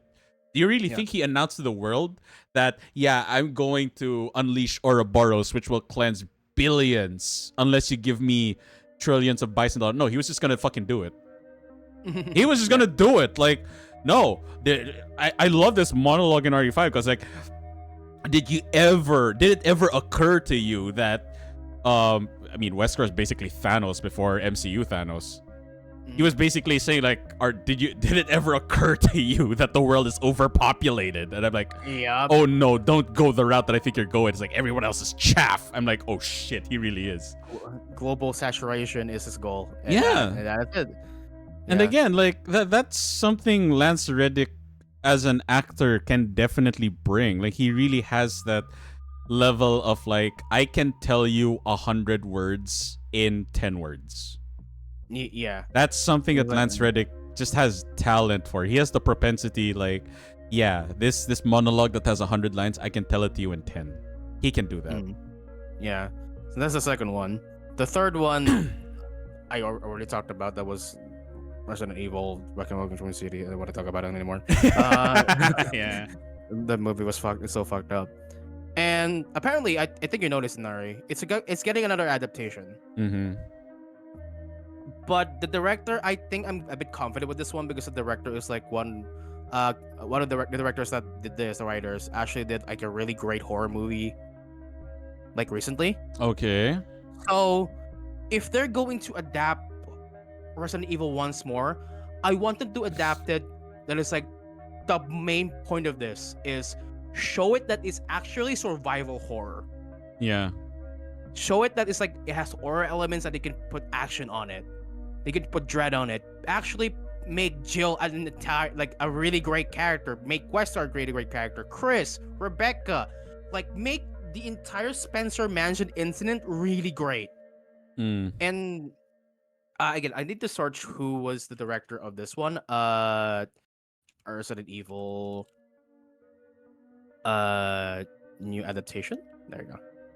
Adaptation. There you go.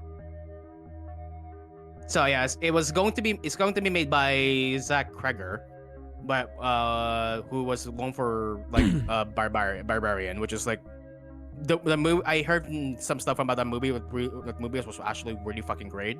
So we already have people here that does horror, Mm-hmm.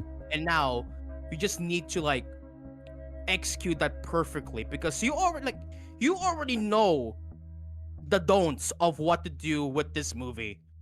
Oh yeah. It's like don't do everything that they did the last time. Let's take some things that like the first adaptation did right, and some of and pick it and go in there, make it into like a really chilling movie, like it's a horror movie, and that's the perfect one. It's like yeah. So if I hope that we're gonna trailer soon because it's still in production, I think. Yeah, But yeah. I'm particularly like excited for that because I really want a fucking a good adaptation of Resident Evil, and I'm not going even to talk about the fucking CG movie of Resident Evil because those are just like what the fuck, bro. There was some cool stuff, but it was just like outright fucking weird ass movie. So I don't want to talk about that. It's like all I can say,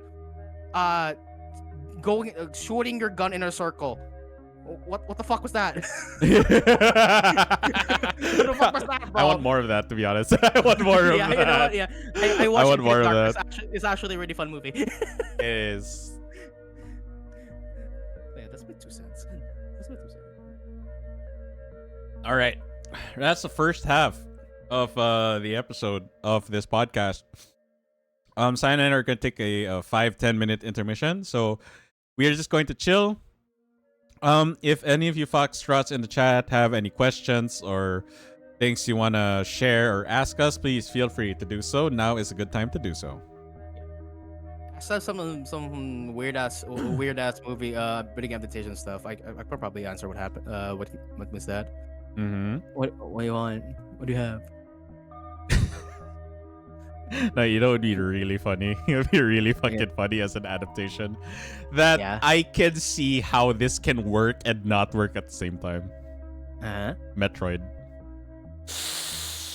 It can work. It can work, but I am worried. I'm very I'm worried. Too. Dude, if they make it like something like I actually been like thinking it was like what if Metroid Dread was the same gameplay as Metroid Prime? Oh my god, that would be cool. Like it literally becomes first person. It has like Dread on it. There's a fucking there's a Nemesis / Mr. X type enemy there that chases you every time. Like in Dread, yeah. What? Yeah, Dread and what game is that from in the Game Boy? Oh, shit. Was it Fusion? I forgot if it was Fusion. It's not Metroid Fusion or something else. But yeah, because there was an enemy there that looks like Samus that actually it mimics Samus, and she does. Yeah. So if we have that, it's like if we have like a pretty like a horror adaptation, horror adaptation of like Mentor and stuff like that, it's like very space, like very Dead Spacey. That would be fucking awesome. I agree. Like, that would be fucking great.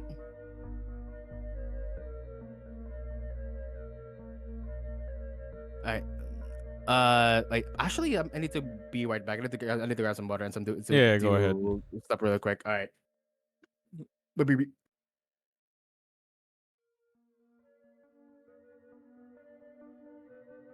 Genshin could get an anime if the story would be interesting.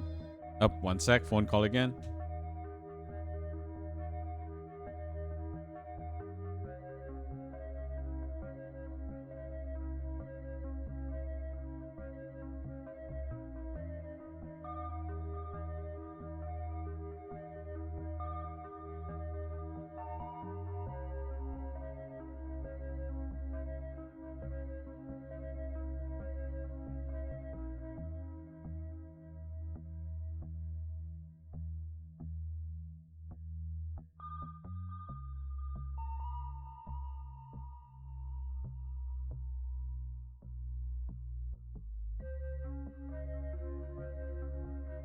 I mean, to be fair, Skull, I think the story for Genshin is still interesting. It's just that the storytelling is, yeah, it needs to be better.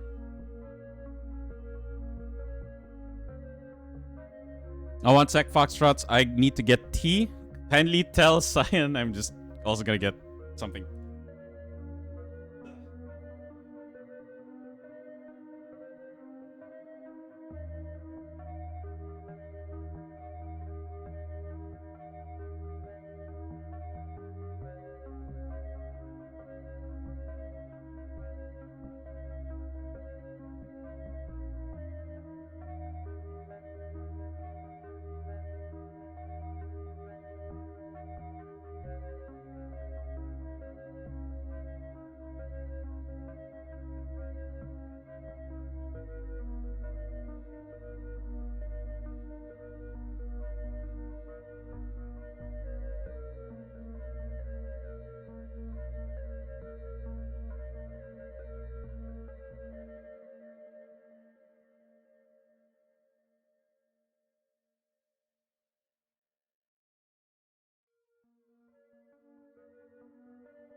Man. I'm looking at my library right now of games. I'm just seeing what could make a really good adaptation. And hilariously, because it kind of is a parody of like already existing IPs, Helldivers. I think Helldivers would make for a good like film or series adaptation.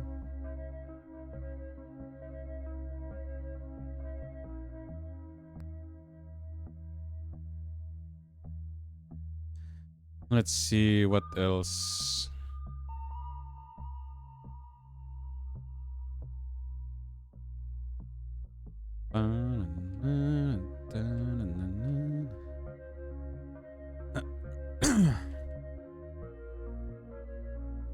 Balatro movie. Balatro, oh my god.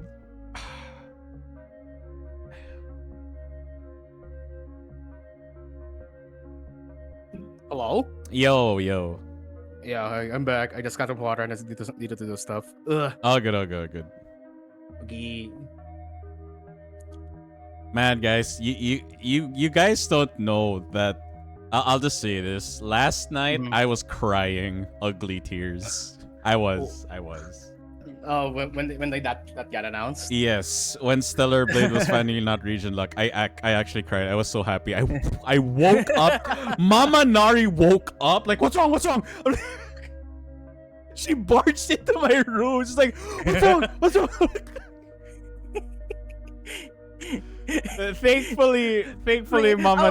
Thankfully, Mama Nari was being civil about it. She didn't verbally reprimand me or anything, but she was just like, "Oh, thank God, okay." She went back to sleep. I was it was 2 in the morning and I just saw Inari added me and Boo. It was like Cyan, Blue, So, but it's not region lock anymore. It's like, okay, like, wow, okay, finally, Jesus. He was so excited, so excited. Cause dude, I could not believe it, and it came out at the best timing. 1 day before the fucking tax, dude. Yeah, 1 day, so you can. One day, so yeah, I immediately bought it. I got the complete edition, and of course, Skull. Yeah, don't worry. I'm not backing down on my promise. The code goes to you, because I'm pretty sure Red probably bought the same edition. He's gonna use his code. I'm not sure about RB. Maybe he will. But yeah, like, oh my god, I was crying because I'm like, this is exactly just what I wanted. This is exactly what I wanted, and we actually fucking got it. Yeah, finally. Jesus. Like, man, and here's the boggling thing. Yeah, Skull pointed it out perfectly. It took them 2 weeks. 2 weeks. By the way, a day after they did the release date trailer for Stellar Blade, right, for PC, when comments like mine were chiming in about it being region lock, 1 day after that, we are now negotiating with our publisher to make it available for more regions. I'm like, what? You're actually, wow, being transparent about it. All right, cool. And here's the thing, I still didn't expect them to come through. Because look at Arrowhead. We've been like this for a year and no update on that. So I'm like, okay. If they pull through, I'm happy. But if they don't, I'm not gonna be surprised. I still won't blame Shift Up. But I will blame Sony. And the fact that yesterday they really flexed it. Like demo launch, by the way, it's now available in over 250 regions. They really flexed that shit. So I'm like, Arrowhead, no excuse. Fuck Sony, but Stellar Blade did it. Shift Up did. You have no excuse anymore. What is your excuse? That's literally my general thought, because they negotiated and they got it within 2 weeks. So what the fuck is the excuse of Arrowhead? And the thing is, I may sound bitter because I kind of am, but I just want to know, Arrowhead, why can't you do what Shift Up just did? I'm really trying to understand. I want to understand. But oh boy, Arrowhead has a lot to answer for, because yeah, Shift Up did that in 2 weeks. 2 weeks. We didn't have to wait for the game to actually release. No. They're like, nope, before the game even releases, we're making it pre-orderable, pre-purchasable in most, if not all, the regions that were blocked. Here you go. I'm like, wow. Holy shit. Yeah, hail Shift Up. Absolutely. Hail Shift Up. This is really good optics for Shift Up. Holy shit. It's also that's one hell of a fucking PR move to do. It is. Jesus. Absolutely.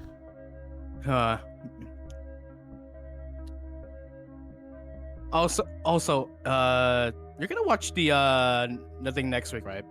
Hmm. The Summer Games Fest. Yeah. Yeah, and because it's gonna be the 5 a.m. in the morning. Yeah. So. Oh my god, it's so funny. Sorry to interject there, but it's so funny. I'm looking at the stocks of Shift Up, and it went back up. It went back up. I see the dip. I'm like, I know when this dipped down during the announcement of the trailer, and you know it was region locked. Then I look back at it. Oh, it's going back up. Oh my god, you love to see it. Another doubly move on Shift Up. We like to see it. We love to see it. Oh my god. And yeah, like, just out of curiosity, I checked Helldivers 2. Nope, still not available in my region.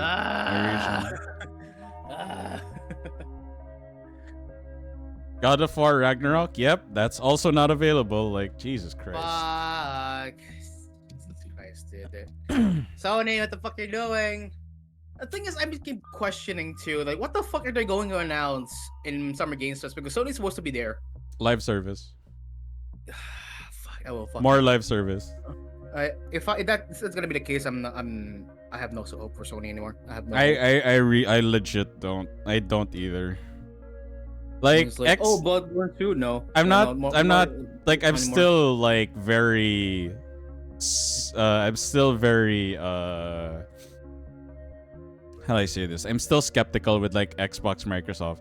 But the fact that they know, like, yeah, we have Fable, we have Perfect Dark. We're gonna, give those IPs a revival. I'm like, Sony. Mhm. Fable and Perfect Dark are really old IPs, and your competitor is reviving them. Do you guys know how many you have? Some of them are one not higher, even. Some are not even that old. And yes, I'm talking one about higher up, and we Bloodborne. don't have enough exclusives. Bloodborne is not that old. Bloodborne. It could use a revival, a sequel, anything, remaster, anything for fuck's sake, man. remake. Easy to do, right? But why are you not doing it? Easy money. No, you're not doing it. What the fuck, bro? And so what is Miyazaki doing? Yeah, he said, fuck Sony. I'll give Nintendo a chance. Nintendo is getting their own Souls IP. Like, what the fuck, Sony? Yeah. What I'm sad about is Nintendo is going to that route. Yeah, I know. I just really do not like how obvious Nintendo is in particular, because the fact that they are clearly very anti video game hardware, it pisses me the hell off. So fucked. What is the smallest cartridge size they can buy that publishers and developers can buy for their games on Nintendo? 64 gigs. 64 gigs. And before you're like, isn't that big? Yeah, too big. Like, how too big is too big? Guys, Xenoblade Chronicles 3 is only 16 gigs big. Wait, Xenoblade Chronicles 3, that Xenoblade, that big ass open world, yes, 20. And mind you, Xenoblade Chronicles X, which has mechs that you can fly around, 16 gigabytes. Which means that 64 gigabytes, you are only using a third or a quarter of it. So the rest is wasted. Literally. So, like, what kind of incentive do these developers have? Nothing. To put their games on the cartridge? Nothing. What kind of game? Because this is what some people don't understand. What kind of game could you greenlight that would take up about 50 to 60 gigabytes of space on a Nintendo cartridge? Alright? Nintendo. Right? Most games on PlayStation 4 even and 5, they can go through about 50 to 100. Right? But the thing is, Blu-ray discs are not particularly expensive to make, especially now. But Nintendo cartridges, Nintendo themselves makes it. That's the problem. Oh, and by the way, your old memory stick on your old Nintendo Switch, yeah, that shit ain't gonna work. Like, what? Unless it's like the modern one, that's not gonna work. But the modern one is really fucking expensive.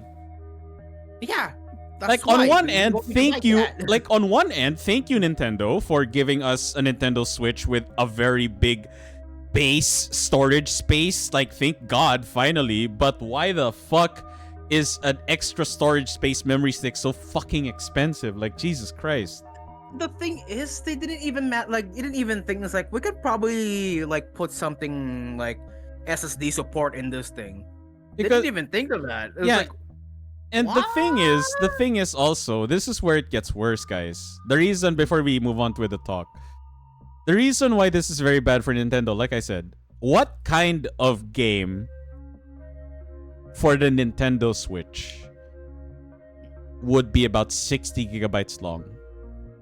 You can picture it, but here's the problem. The budget of that game would be insane.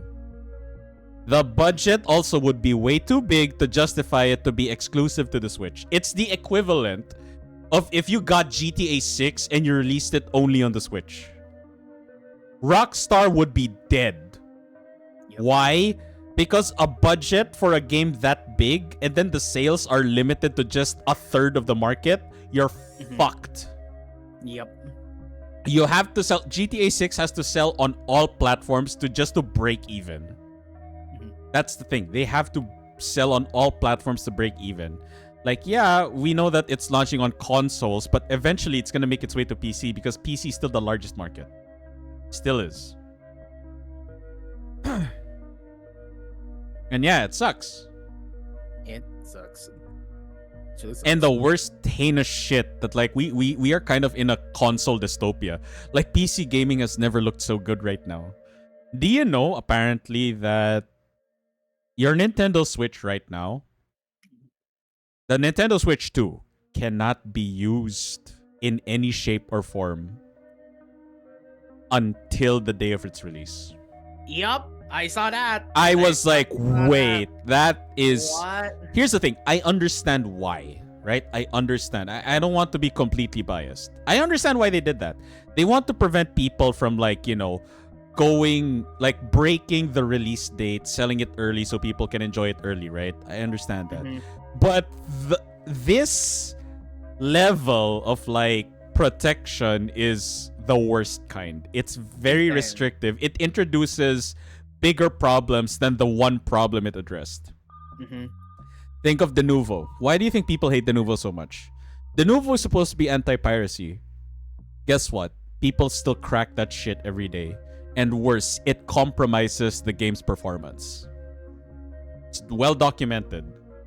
So, the fact that there is something, software for sure, in the Nintendo Switch that literally just like renders your Switch 2 a brick until its release date. You know what that means? That means that Nintendo has the means to break any Nintendo Switch if they choose to.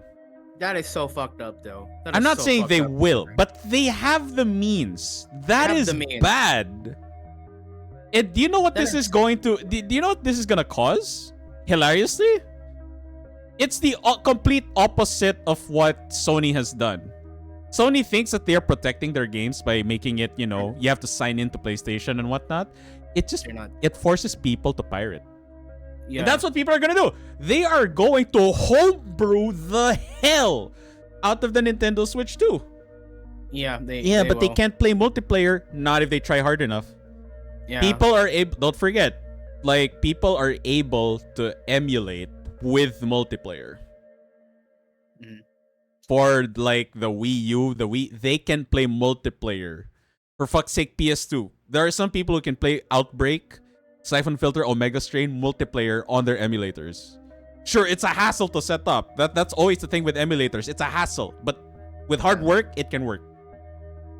So yeah, they're not gonna care that they cannot play multiplayer officially through official channels when it's a hassle to like even use the Switch 2. Like Nintendo's basically saying, hey, if you want to avoid the dystopia of us being able to brick your your Switch 2 if we choose to, yeah, homebrew. And remember, Nintendo hates the homebrew scene of the Nintendo fan base. And it's so funny how they just convince people to do it even more. Ironic. Remember, chat, one of the quotes Inari say a lot, and from Gabe Newell is, piracy is not a it's not a console problem. It's not no, it's not a pricing issue. It's a pricing issue. It's a distribution issue. It's a distribution issue. Because realistically, what are you paying for whenever you buy a game off of Steam, Epic, or whatever, or even from the shelf for your console? You're paying for the convenience. Essentially, that's what you're paying for. You're paying for the convenience. You're paying for the fact that it will get official patches to fix the game. Also, the modding community has enough of a moral compass that most of their mods do not work on pirated copies. That's the thing. That's what you're paying for. Basically, Gabe Newell says that if you want to beat the pirates, offer something that the pirates cannot. And the number one thing that you can always count on for non-pirated games, convenience. You get cloud, your saves are usually saved on the cloud, so you don't have to worry about your saves being lost. Among many other things. All right. Let's move on to the meat of the topic, guys. We're now in part 2. All right. Yay. So earlier we talked about our general experience of video game adaptations, like what's the worst ever, what are the ones that actually had potential to be good. So now let's move on to the meta part of the whole discourse about this. What is something you look for in an adaptation for it to be good? Oh. Okay. Because I think the answer to this is a lot more complicated than people think. True. Because what is something like you like about this? Like what is like the formula that you want to see in this particular adaptation? Because it can vary. Right? It can, yeah. It can. It's like it can be like different. It could be too. It can be like less, a bit too much. It's like it's like what are you looking for specifically in that like particular adaptation? So for me, what I look for is it's like 3 things. Like it's like the story bit is there. It's supposed to for me it's like it's supposed to be the same story. Like it's basically an adaptation of it, not a completely like retelling of that particular like source material. Especially if you're like using the same characters, the same setting and stuff like that of this particular characters. I want to see like it has like that story beat. Like it has like some things that from the game that I can actually appreciate in the film. Number 2 is castings. Casting should be great. Like the casting should be amazing. The casting should be like accurate and stuff like that. I want good actors and people who can actually play the character do it. And the last one, which is a bit just like the most important thing about this entire thing is make it fun for everybody. Yes. Make it fun for the fans to the point where they appreciate everything they see in the screen. Make it fun for the newcomers so they can appreciate the source material. So if they want to play the games, they can consume that later.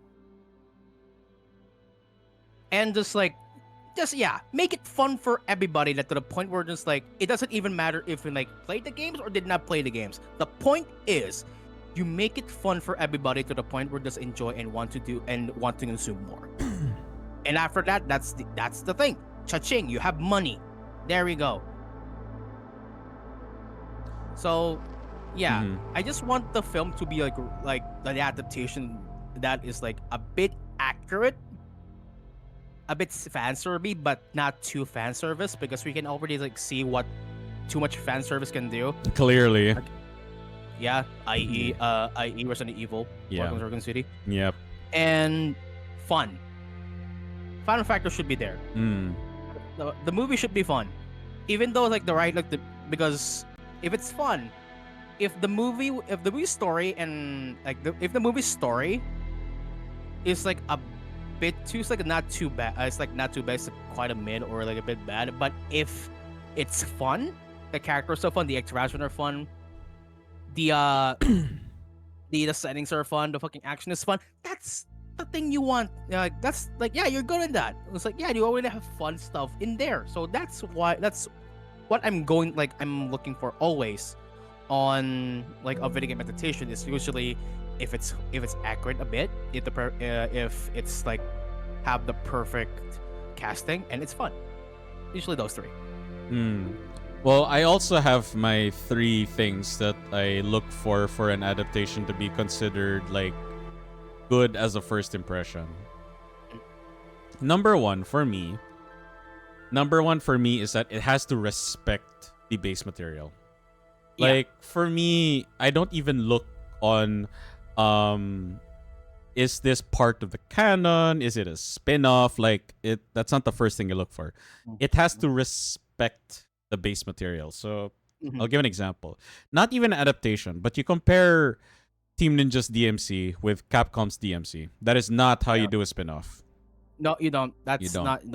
You do not spit on the base material, because that is exactly what the Team Ninja DMC did. And the sad part is that that game is actually insanely fun. Yeah. They basically combined the best of DMC combat with Ninja Gaiden combat, which is again it's a perfect match. Yeah. But again, what really threw people off was how it disrespected Devil May Cry on just about every turn. They really did not like that. Characters, the setting, The writing.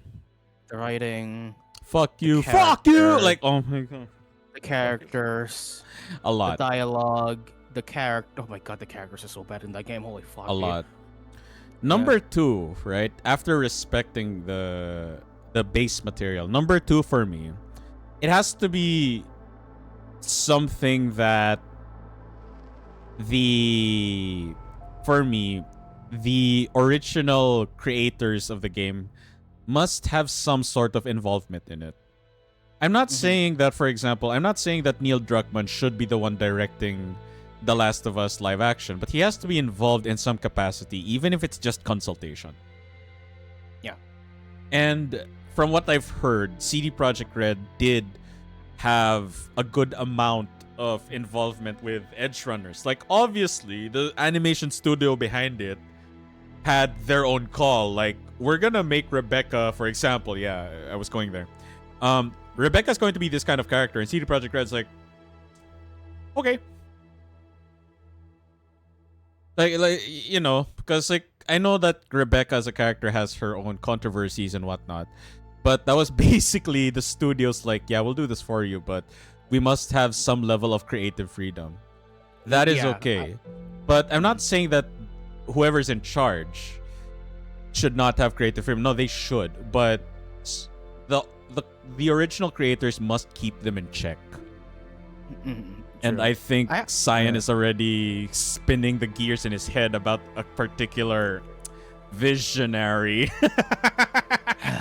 Yeah. And I actually have a good example on that specific topic, where it should actually go through the process of getting approved by the creators themselves. Yeah. Sorry, because this is not a video game adaptation. This is like an anime adaptation. Yeah. And also, you look at The Witcher. The original Witcher Netflix series, when we actually got Henry Cavill as Geralt. The reason why it worked was because Henry Cavill himself, not only is he a video game like enthusiast, but he loves the Witcher series. He's read the books and played the games. Yeah. He also has the build and the looks of what Geralt would look like. Younger Geralt as well. I remember that scene where we learn how the hell did Geralt get the moniker of the Butcher of Blaviken. That entire scene was great. Geralt to a T. Absolutely. The simplicity but brutality in how Geralt killed everyone in Blaviken. 10 out of 10. 10 out of 10. Really good. Really great, the series. And it's very well documented. Why did Henry Cavill split? It's because they started to spit on the base material. That is where he couldn't. No, I can't do this. Yeah. And also, no surprise, anything about the Witcher Netflix series basically died out when Henry Cavill left, because they were just like, well, if the guy who literally is responsible as to why the Witcher Netflix series was really good and very respectful and, you know, appealing for those who do not know and know the Witcher IP is gone, something inside must be forcing him to leave. And because, again, Henry Cavill himself wanted this project. He wanted it. Yeah. You were saying, Cyan? So I actually have, as I said before, I have one really great example for that, like respecting the series material, and that is the next adaptation on One Piece. Oh, yeah, I heard a lot of good things about that. Yeah, the thing is, it was an anime, and a very ridiculous anime that cannot be adapted to a live action, and somehow they did it through a very careful process. And the directors actually give a shit because they love the source material. They will really love One Piece. There's some like the cast actually fucking love One Piece because they grew up watching One Piece, and Oda had the writer of One Piece actually went through the script to the point where like, yeah, that's okay. So there should be like a process of that where it should be okay, like it should be okay with this. It will align with this vision. The directors and we have to give we have to give as much shit as possible for this one, as much love for it to be loved by other fans, because that particular adaptation was made by a fan for Mhm. the fans, which is like pretty great because they actually get the source material. They actually have, they actually can do it. They actually did the impossible, just like the ridiculous as of One Piece into live action, which is pretty fucking great. Mhm. And yeah, and also the thing is, there are some things that are happening on the background as well on the Netflix adaptation of One Piece, because the director for that particular series left for some reason. So for me as a One Piece fan as well, I'm kinda really worried because because the person who literally just made this entire adaptation really fun Mhm. is gone. Because there's probably something that the higher ups wanted to insert there that was not great and could not like that's like aligning anymore. Mhm. So I'm kind of scared of that because I was like, okay, if the first part is good, why fix it? It's not broken. It's not Hmm. a problem. It's like, if it ain't broke, don't fix it. Just don't interfere with it. If it's like good, if you want to insert your stuff in it, but please don't. True. Like, please, because most of the time, it's the problem. Like, I don't want to say like producers are the ones who are behind on some of these adaptations being really bad, Mhm. because most of the time it is because the higher ups want to insert something that the directors don't want to do, and of course creative conflict here. They Yeah. want to do really want to do this, and they want to do this, and of course being a higher up, they want you to do this, which is not exactly great, especially if it's like not going to be liked by a lot of fans. So yeah, please, if you're going to make an adaptation, make it for the fans. Make it and also like yeah, something that everyone could like. Clearly. Yeah, that's it's like as as I read from a lot of like a lot of like these things, this some of the things that are really bad are just like from producers and changing some stuff because when the Mm. source material is really fucking bad. It's like fuck, dude. For me, the It's just last like, the mhm. last criteria for me to have a good impression on a adaptation. This one's very important for me. Mhm. And I think Cyan knows who I'm loosely referring to. The intent the intent of making the adaptation Yep.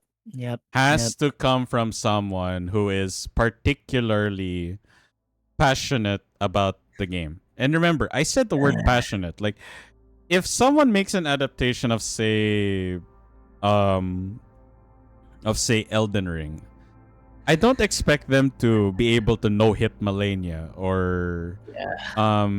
make a bleed build work. Like, no. That's not my concern. My only concern is like, do they actually like the game? Do they actually like it? Yeah. And here's the thing, like leading up to the release of Fallout, right? Although a lot of people were skeptical at first, the main actor for one of the protagonists, I really forgot his name. He's the ghoul. He never played a single Fallout game, but he had a good reason. And his Mm. reason was basically that's because the Fallout TV series wants to be its own thing, and I don't want my knowledge of the game to interfere with that vision. That's basically what he was saying. And I'm like, that is a good perspective. That is a good Yeah. perspective. Like, he knows that the director's vision is this Fallout series is its own thing. We're gonna Mhm. respect the base game, right? We're gonna respect the base game, but it's its own thing. Yeah. So obviously, as an actor, you also kind of want to immerse yourself in that. Like, I don't know what the hell's going on, but neither will the audience in some way. Yeah, like he is a ghoul, but what kind of ghoul is he? I don't know. Like, yes, I swear to God, Jinx's actress really can't stop getting work. Like, yeah, she's a vault dweller, but what kind of vault dweller is she? We don't know. Yeah, we don't know. We don't know. It's basically a blank slate. It is a blank slate. It's a canvas, basically. The world of Fallout is just a canvas. It's a blank slate, and there's like things you can write on it. And he was basically putting his trust that the directors and the producers and the writers of the Fallout TV series would do the game justice. And it did. It really did. It did a good job of portraying original characters and original story while still having several nods to the original game. Like, a lot of people don't know who the fuck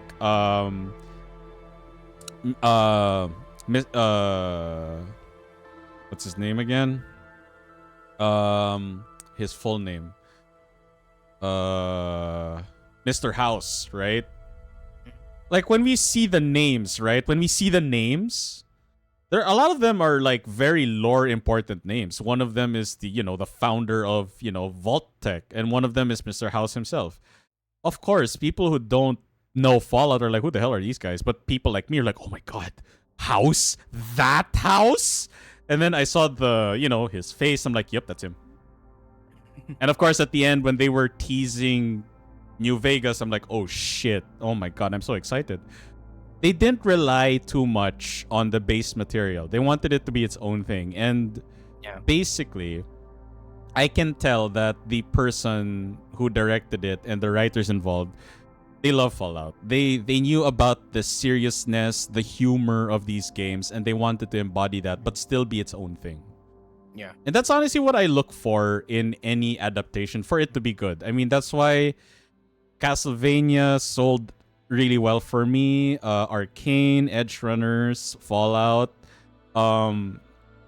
Several of the episodes in The Last of Us as well did really well for me. And even like old movies like Mortal Kombat. That one was so fucking good, and it was fun. It was really a fun movie. No one will ever forget the Jean-Claude Van Damme Street Fighter. That one was really good. That was really good.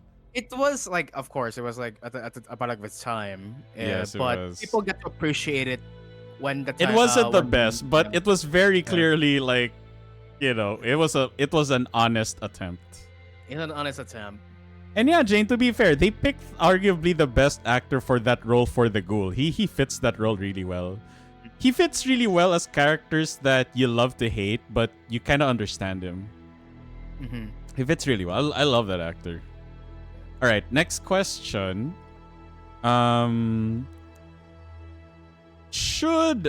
This one's really important because a lot of people have argued that if an adaptation is not accurate, right?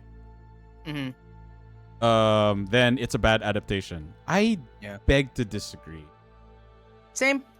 Because, I mean, we already mentioned it earlier that Lance Reddick as Wesker, very obvious reasons. He's not an accurate, choice for Wesker, but he is a very good choice for Wesker. Absolutely. So yeah, should accuracy be the priority of a video game adaptation? I want to start with this one, and then we'll go to you. Okay, go ahead. I honestly think that accuracy should not be the priority. However, it should also not be pushed to the wayside. I'll give an example, right? Yeah. You cannot turn Wesker into the stereotypical blonde pretty boy. Okay, you can't. You cannot turn Wesker into Leon S. Kennedy. You can't. Like, you can cast anyone that has the personality of Wesker, like I said, Lance Reddick, and he can still make Wesker work. He really can. And that really goes for any video game character. Like, you can get someone as much of a... I really cannot think of any actor right now, but you can get an actor who is practically a cinnamon roll, right? Very innocent. And have them portray someone like someone like maybe Jinx from Arcane. And it will work. I mean, it has worked. Look at the actress, right? She portrays the Vault Dweller in Fallout who, is a cinnamon roll until she's unleashed outside of the vault. Then she also portrays Jinx. That's basically my whole point. Like, accuracy is not really the priority. I think respecting a video game in the adaptation should be a priority. Like, again, if you get an actor who doesn't exactly have the flamboyance of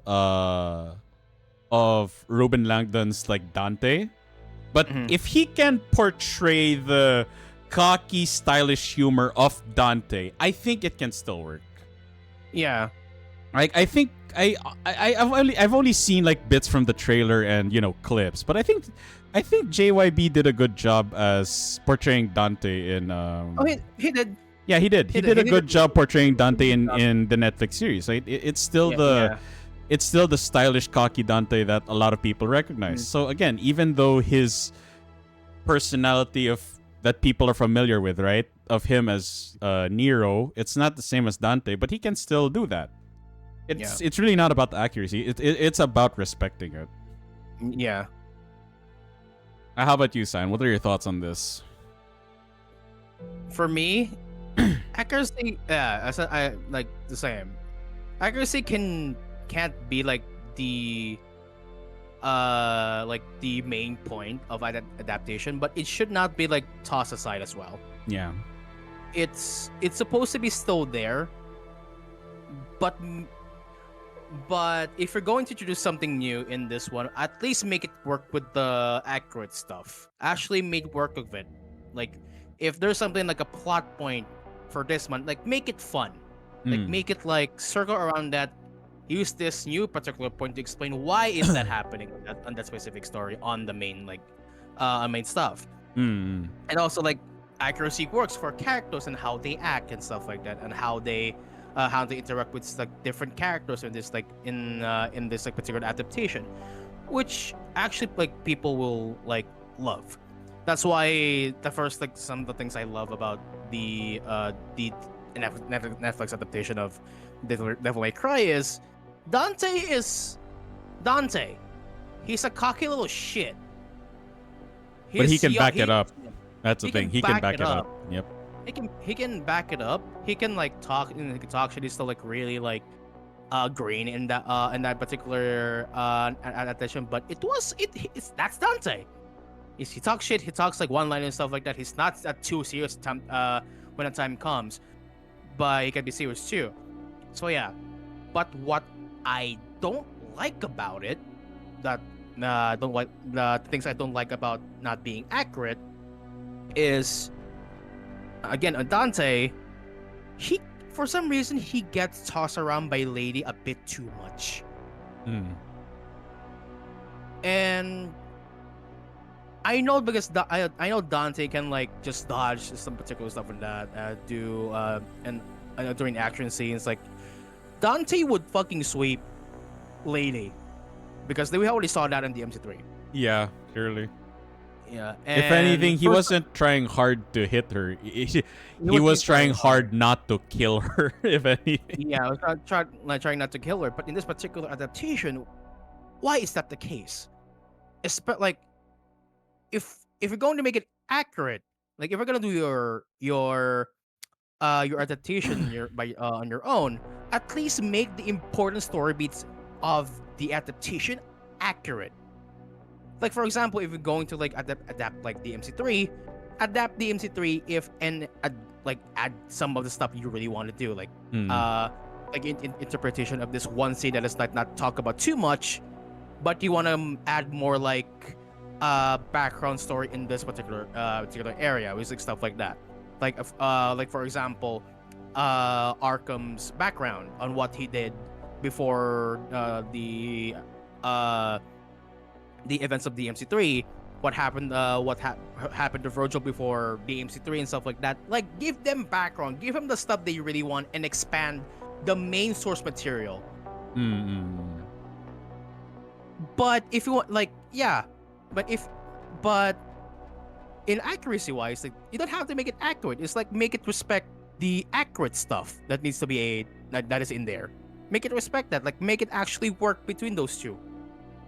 So as longer as you're making the new stuff you want to get in there fun and still respect the accurate part of the story you are telling, then that should be okay. But if people just watching a really accurate adaptation of a thing that they already seen, it tends to get a bit boring at that point because Yeah. it's just that.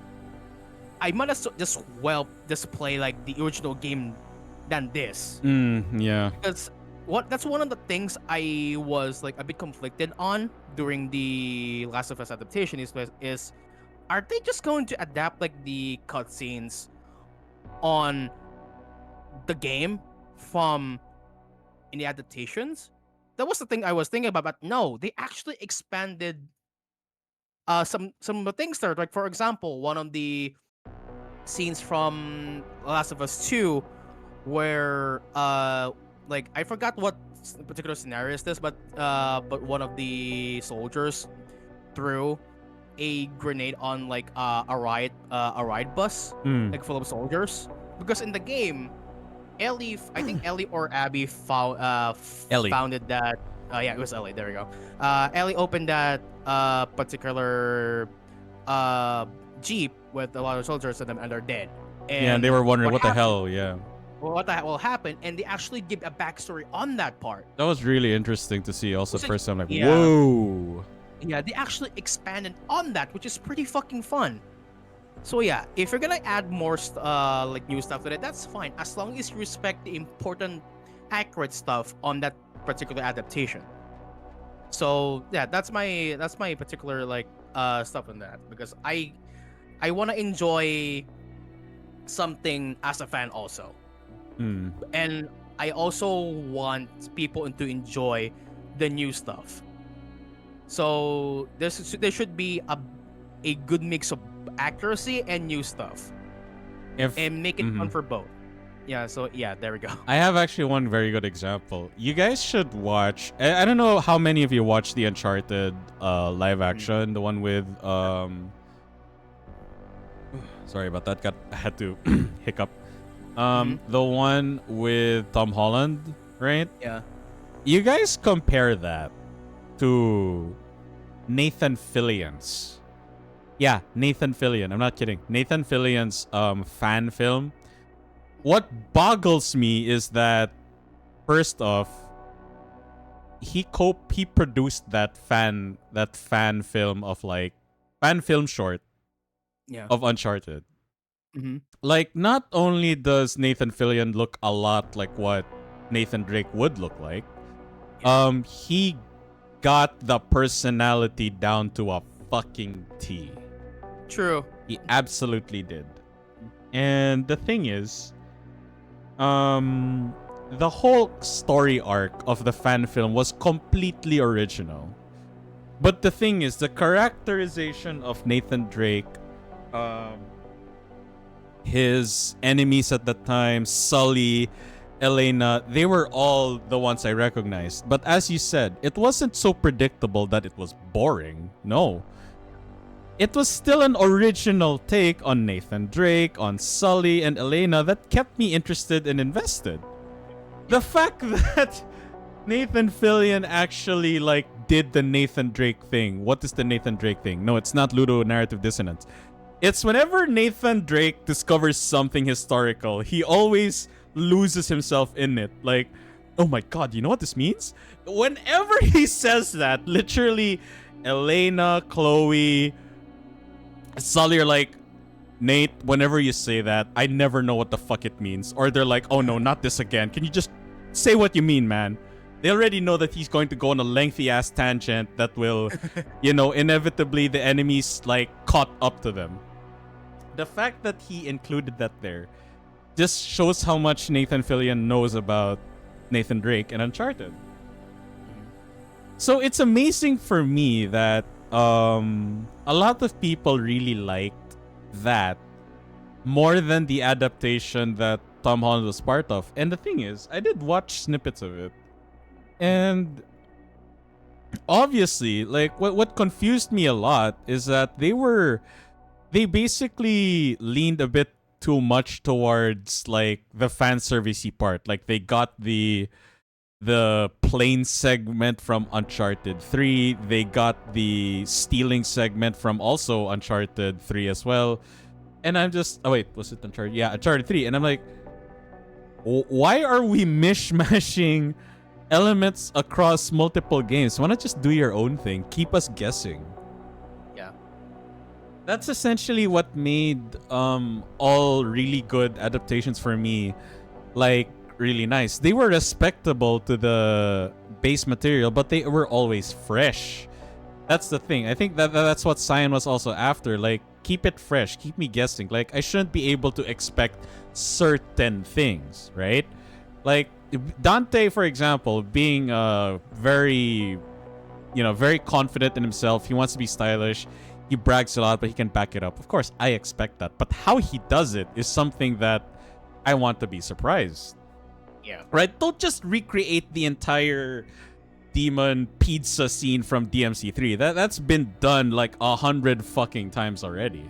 Yeah. You can do your own thing that respects the base material, but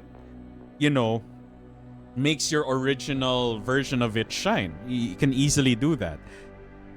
And Nathan Fillion's like Uncharted fan film did exactly that. It ticked the right boxes of what I expected from Uncharted while being original. That's what I mean by accuracy being the priority. Not necessarily, but it should something that is, considered. Like the way these characters were portrayed in both the live action and the fan film version of fan short version of Uncharted, they did tick a lot of boxes, but the way they executed it was very, very different. Yeah. That's why I think accuracy definitely is like number 2 on that priority, but number 1 for me, definitely you have to respect the base material. You cannot turn, like I said, you cannot turn Dante, who has been proven to like Dante is very dangerous. Like humans are lucky that he is on our side. Let that sink in. But the fact that the way Dante was defeated by Lady, I'm not saying Lady cannot defeat Dante, no. But the way he was, I'm just like, really? This is how? I can't. I fucking can't. You saw Lady in that adaptation, right? Lady, more like milady. Why are you swearing every second? Bro. Every second this chick talks, this always a shit, fuck, or something swear word with this. It's like, oh my god, that was a head scratcher for me. Yeah. And actually, I want to talk about one particular adaptation that was really like original, but respects the source material super heavily. Mm-hmm. There was actually in the area of really bad fighting game adaptations. Mm-hmm. There's actually one gem that I watched after I watched that horrible Resident Evil movie, which is, have you heard of this? Well, it's not particularly a movie, but it is like a compound to a movie later. Do you know Street Fighter Assassin's Fist? Yeah, I know that. Yeah, that. Not many people know that's where Genji's voice actor actually got his first major job. Yeah. This particular adaptation covers the backstory of Goken, Kinryu, and Akuma. Yeah, and Goki. And executed it really fucking well. Onto the sea of like, the cast is like not that much. They're not like A-list or something like that. But they really did a bang up job with this fucking adaptation. They actually got the mannerisms of Ken and Ryu. Like here is like a kind soul, but he can beat your ass. He doesn't know like what is happening.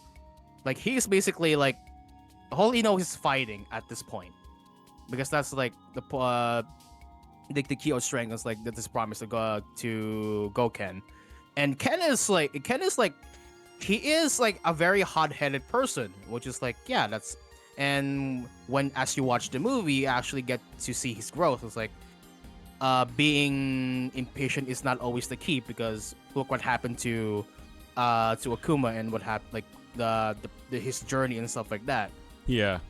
So they executed the storytelling of that, of what happened to Goken and Akuma on that before the story before Street Fighter and Street Fighter 2 Mm. and Street Fighter and to an extent Street Fighter 4 actually. Mm-hmm. And they did it so well because we actually get to see a lot of like really great stuff here. Like for example, the first time Akuma used Shingoku Tatsu against his master. Yeah. That's the first time he used Raging Demon. It's against his master and killed him, and how he got the fucking beats. Yes. Which is like pretty fucking awesome. Mm. We get to see the first time we get Ken use the Fiery Shoryuken, which is fucking awesome as well. Yes. And one of the things I love about this is the execution of Ava Ryu.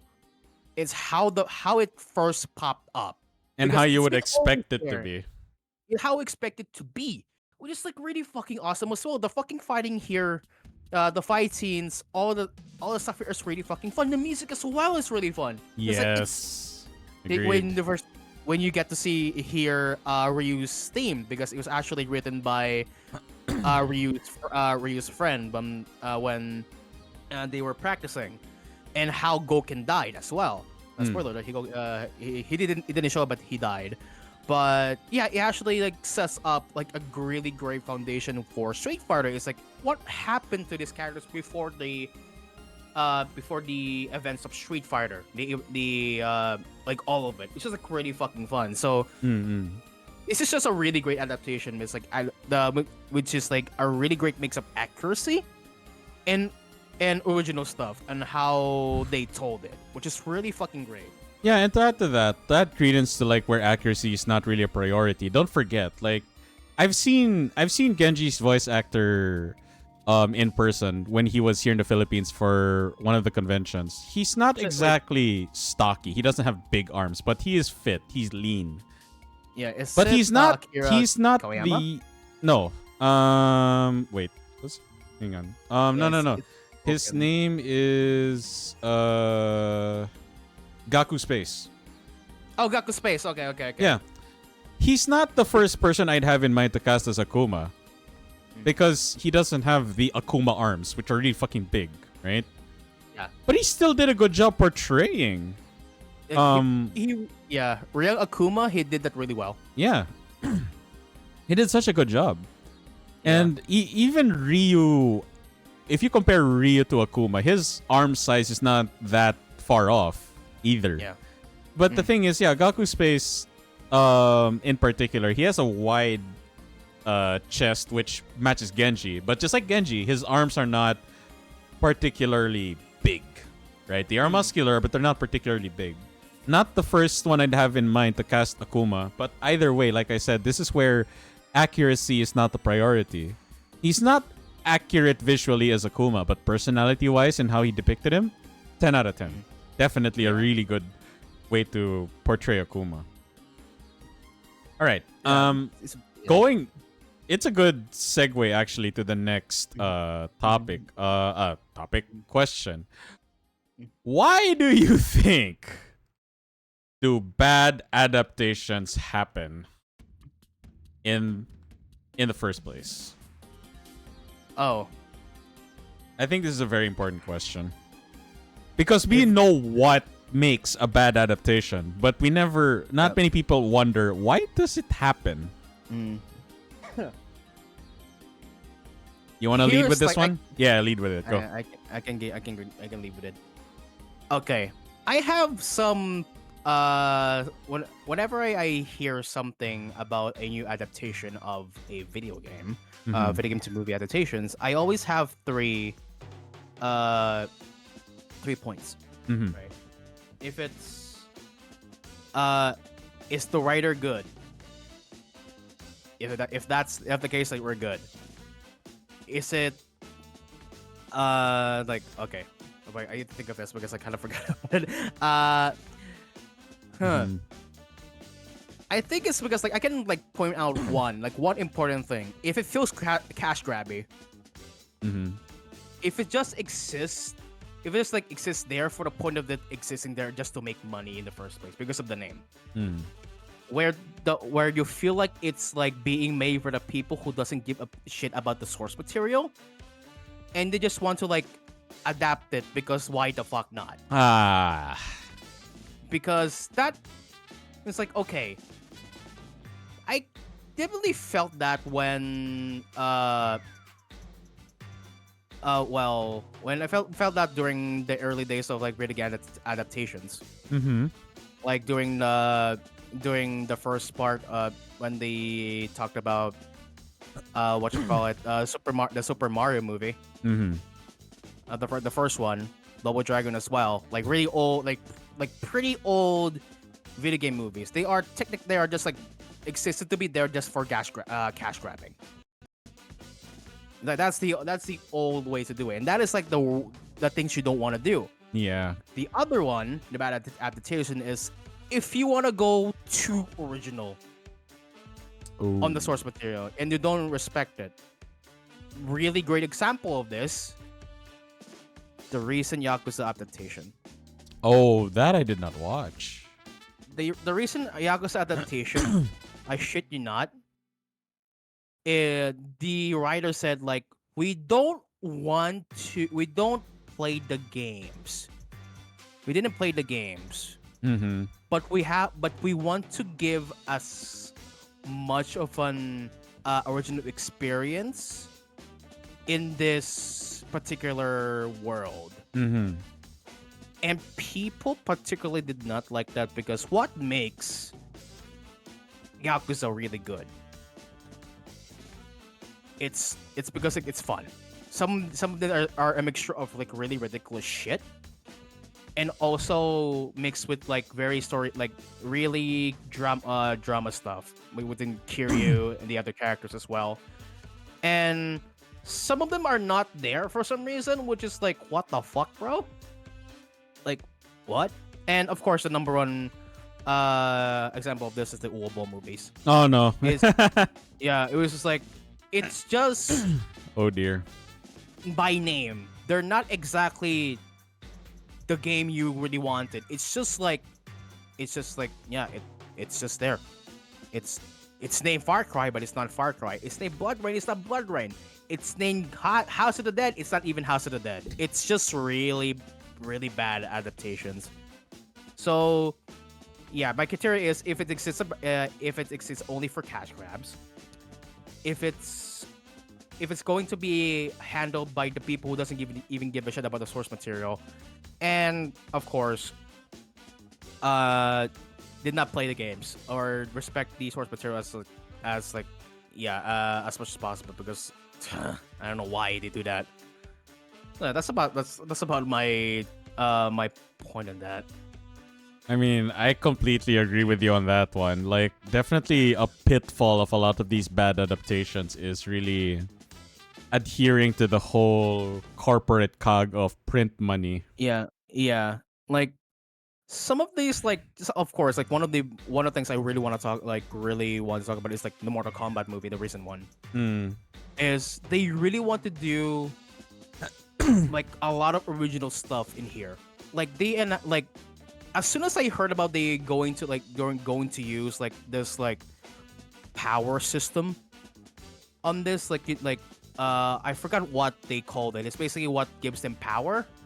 Mm-hmm. It's like, what the fuck? So they have to, like, this particular, like, they're gonna give it, like, powers and stuff like that. Like, what? Which is, like, not exactly what happened in Mortal Kombat, because they have, like, their original stuff. Yeah.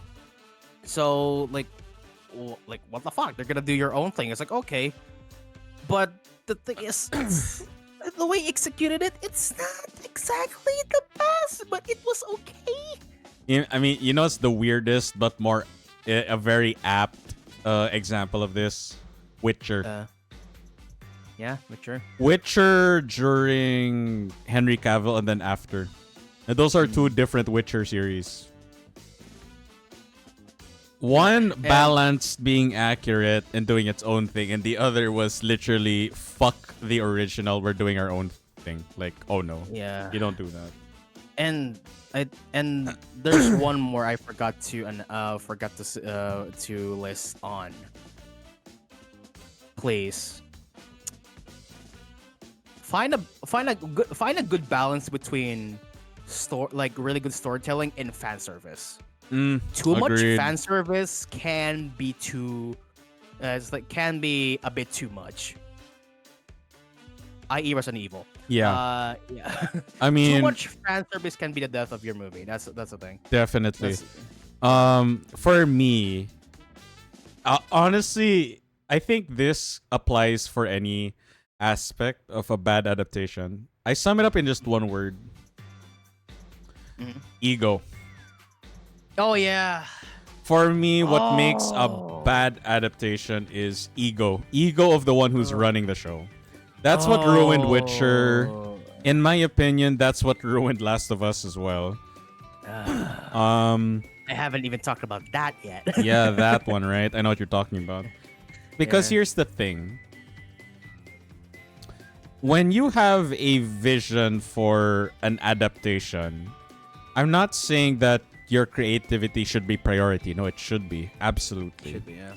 But there is a certain level of like, what do you have in mind and what is already established? Let's take Kratos, for example. Kratos as a character is very cut and dry. It's literally a god-killing machine. You can't get any simpler than that. What did the reboot sequel do? They gave him a deeper side, but not removing the god killer part of it. Like, he did kill hilariously. He still lives up to his name.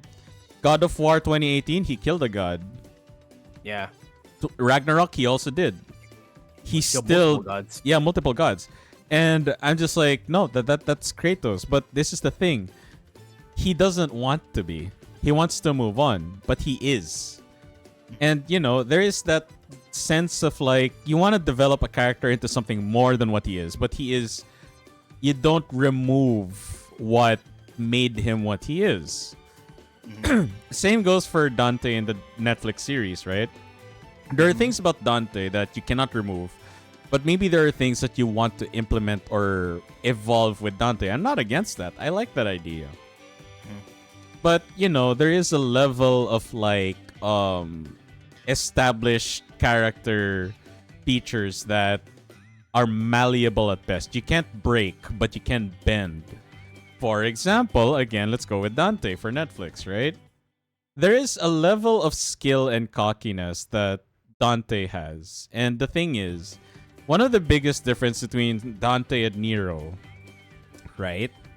Nero can back himself up. He can. But there is that underlying thing of he feels inferior. He hates, but he knows that he is inferior to the likes of Dante and Virgil. He feels like he has to prove himself. Dante is the complete opposite in that regard. He is cocky, he can back it up, but he doesn't have to prove himself. He already has. Yep. That's why that's something you cannot break. You can bend it, but you can't break it. Throughout the Netflix series clips that I have seen and the complaints, I'm like, why do I feel like the Dante here, it's his first time demon hunting? Like, what is going on? Unless that is specifically the premise, which I believe it isn't, this is not the way to do it. If the Netflix series for Devil May Cry was about Dante's first days as a demon hunter, I would have believed it. That someone like Lady would, trounce him. Like, I'd believe that.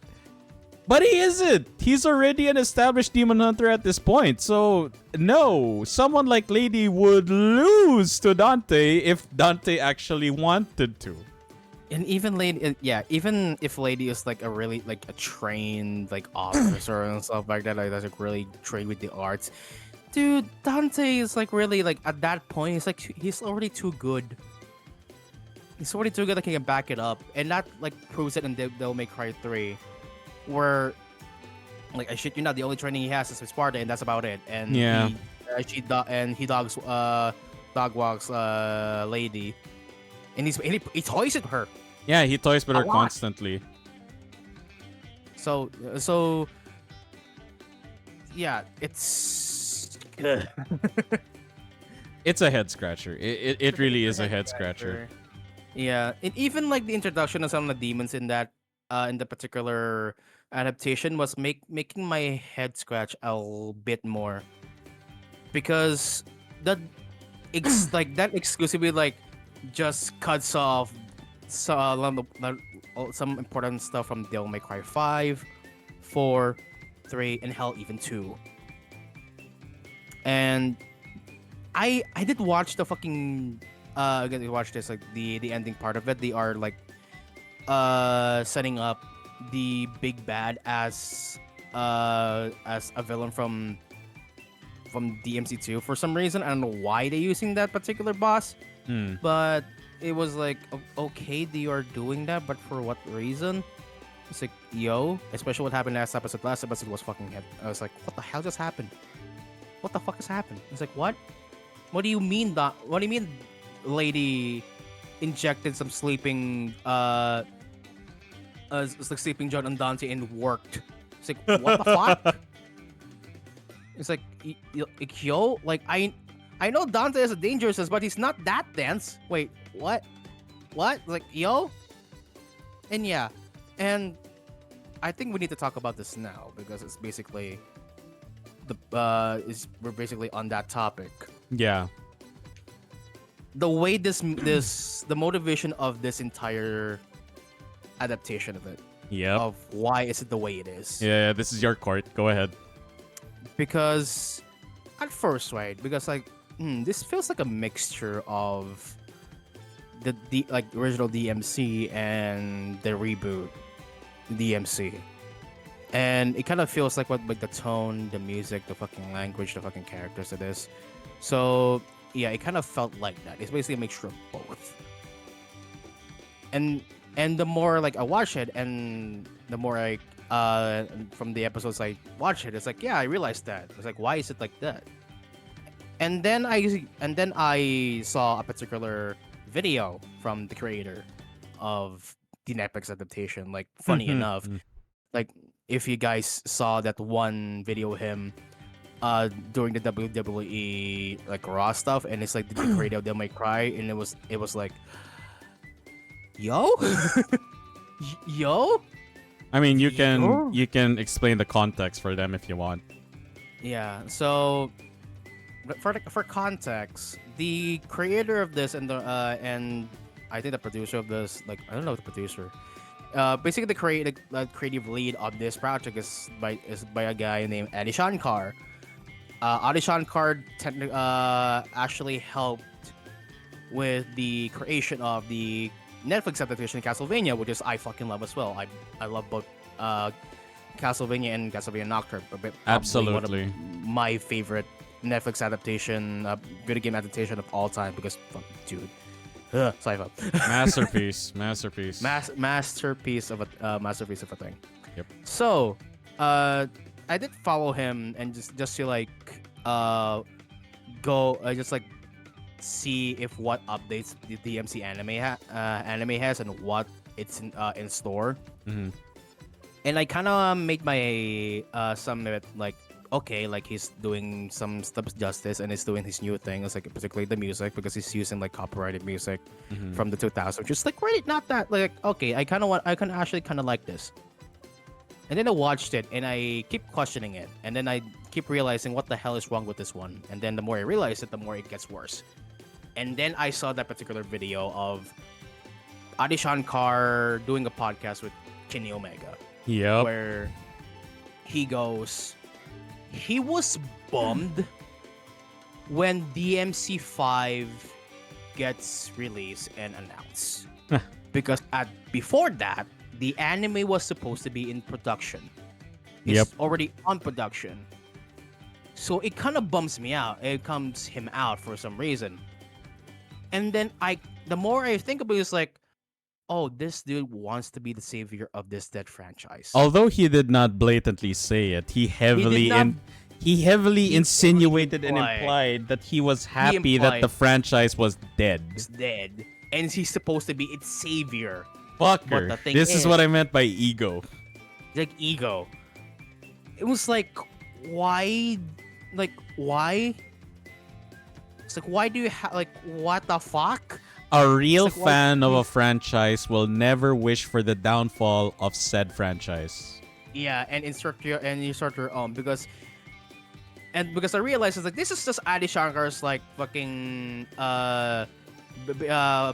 Devil May Cry fan fiction. It's like it's basically it's technically it's fan fiction. It's just like everything he wants to be in Devil May Cry. Like he wants to add some elements on the reboot on the original series, which some of them you did good, some of them really did really bad. I was like, what the fuck? Because when you said that now, it doesn't work at that point because Devil May Cry 5 was there. It became a really big contradiction. Because if DMC5 wasn't there, this could have worked. This could have worked, technically, basically. But when DMC5 gets announced, it kind of ruins that. And Like, also, yeah. it didn't help his case that DMC5 was arguably one of the best DMCs to date. True. And the thing is, the point that I realized like what everything in this Adaptation is bad is he doesn't get the point of Devil May Cry. He doesn't. He doesn't get the point of Devil May Cry. It's like, yeah, Dante's doing cool shit and that's about it. You forgot about the really heavy story stuff that it's in this series. Like what happened like before before what happened to Frocho, what happened to Dante, what happened like before DMC doing the incident of Dante's parents' death. One of the biggest something like that. sins of the Netflix series, he forgot about the whole dynamic and irony of Lady and Yeah. Dante. Both Dante and Lady absolutely hate their upbringing and their parents. However, Yeah. Dante and Lady cannot escape the fact that everything good and bad was because of their parents. They can't escape that. Yeah. The thing is, Dante and Lady are dealing with it in a different manner. That's why Dante is not completely averse to everything Lady says, and why Lady is so dead set on her views, because she did not have the same upbringing that Dante did. That's why even though Dante barely says anything serious towards Lady in DMC3, he says a lot in just one particular line. In this one particular line, I think Cyan knows where I'm going with this.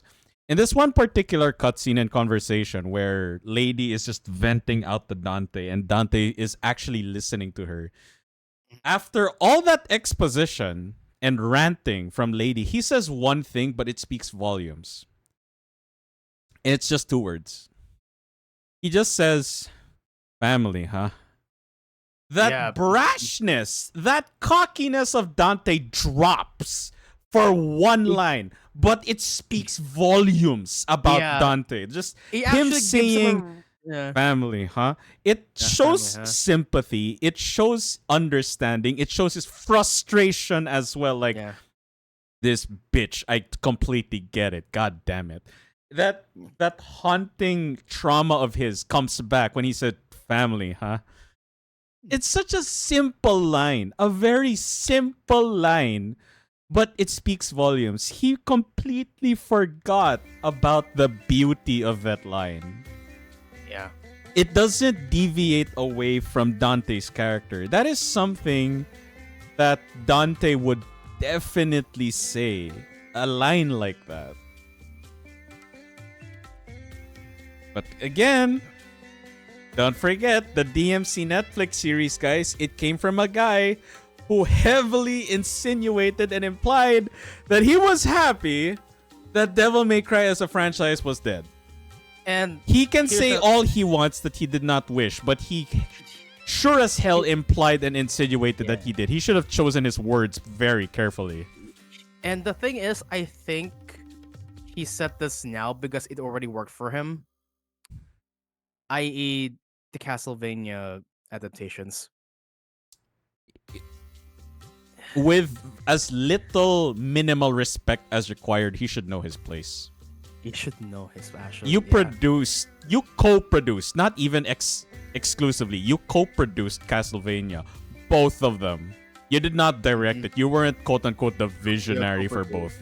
Know your place. The visionary mind of Adi Shankar is like, bro. Shut the hell up. Know your place. Really? It's like before I was like, I respect this man because it's like doing the way he's doing it the way he's like by his way, but like that doesn't work all the time. It's like, bro, like really? Nah. That's like, that's the line for me. It's because like yeah, like I really want to see the season 2 of this, but if you're gonna act like this a lot, it's like, bro, because this already happened before with the reboot. It's basically like a repeat of it. It's really sad. Instead of being able to diffuse the whole situation, he made it worse. Because the downfalls of the reboot is because one of the fucking directors of that game acts the same as fucking Adi Shankar. He has a fucking big ass ego as well. And what could happen to that shit? It's really bad. Really, really fucking bad. It's really bad. It's like yeah, and as Inara said before, if you want to do an adaptation, love the source material. Respect the game, respect the goddamn series as a whole. Not and don't love it just because you want to be like a savior, but no. I mean, a good example, you look at the Sonic trilogy. Everything about Tails, Knuckles, Sonic, Shadow, they weren't compromised. They weren't compromised. They gave their own spin. But they never compromised what they were. Knuckles still was kind of a knucklehead and liked to fight. Yeah. Tails was still the conscience and sympathy that Sonic doesn't have. Sonic is still full of himself, but genuinely he cares about everyone around him, his friends. And okay, let's hypothesize. Shadow likes Latinas, and clearly Maria has a big impact on him. I love how they make the canon actually. Yeah. So again, in a sense, and again, Dr. Robotnik. God damn, Dr. Robotnik. Perfect casting. Perfect casting for Dr. Robotnik. Yeah. See, they'd made their own take, which was really wacky, but I'm like, no, this is something that I believe Dr. Robotnik would do, definitely. Yeah. So yeah, there is that. They still understood. They understood and respected the main source material, but they wanted to give their own take, which is exactly what they did. Yeah, and the first compromise they fixed the thing, Sonic's design. Yeah. Everyone did not like Sonic's design, and when they what they did, they delayed it a bit and fixed it. Which and guess what? That was the only main complaint about Sonic. Not a single.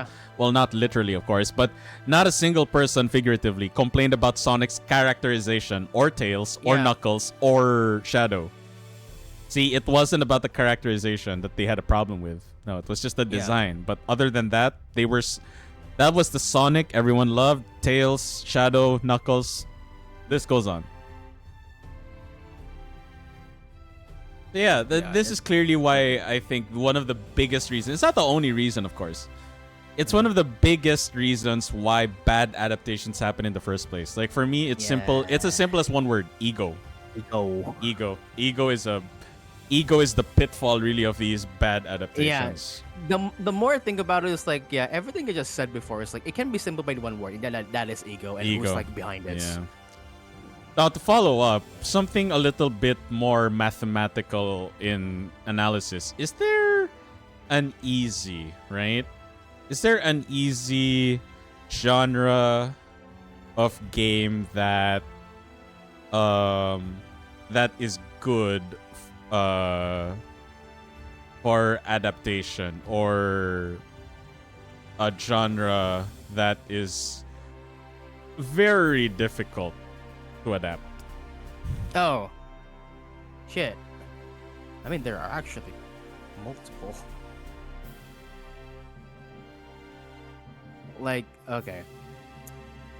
Let's go for the easy part. I think the easy genre of games that can be like easily adapted are first, of course, single player story driven games. Hmm. So there's like for example, there's like A Last of Us, Fallout, Yeah. Uncharted. and Uncharted. It's like Uncharted very can work, yeah. yeah, even Tomb Raider. Tomb Raider can work, yep. Tomb Raider can work also. The latest adaptation of Tomb Raider was not bad. I like the Yeah. way they did it. Yeah, even the fucking Angelina Jolie adaptation is actually pretty good. It was pretty good. I agree. It was pretty Yeah, good. it's really good. So yeah, because you already have a basis of what story you can tell and what you can like give to everybody, what story you actually have. So we already have that on like on the list of what you can do in that game. Like for example, if you want to Give me 1 second. Okay, go ahead. Just gotta get open the door. 1 second. Okay.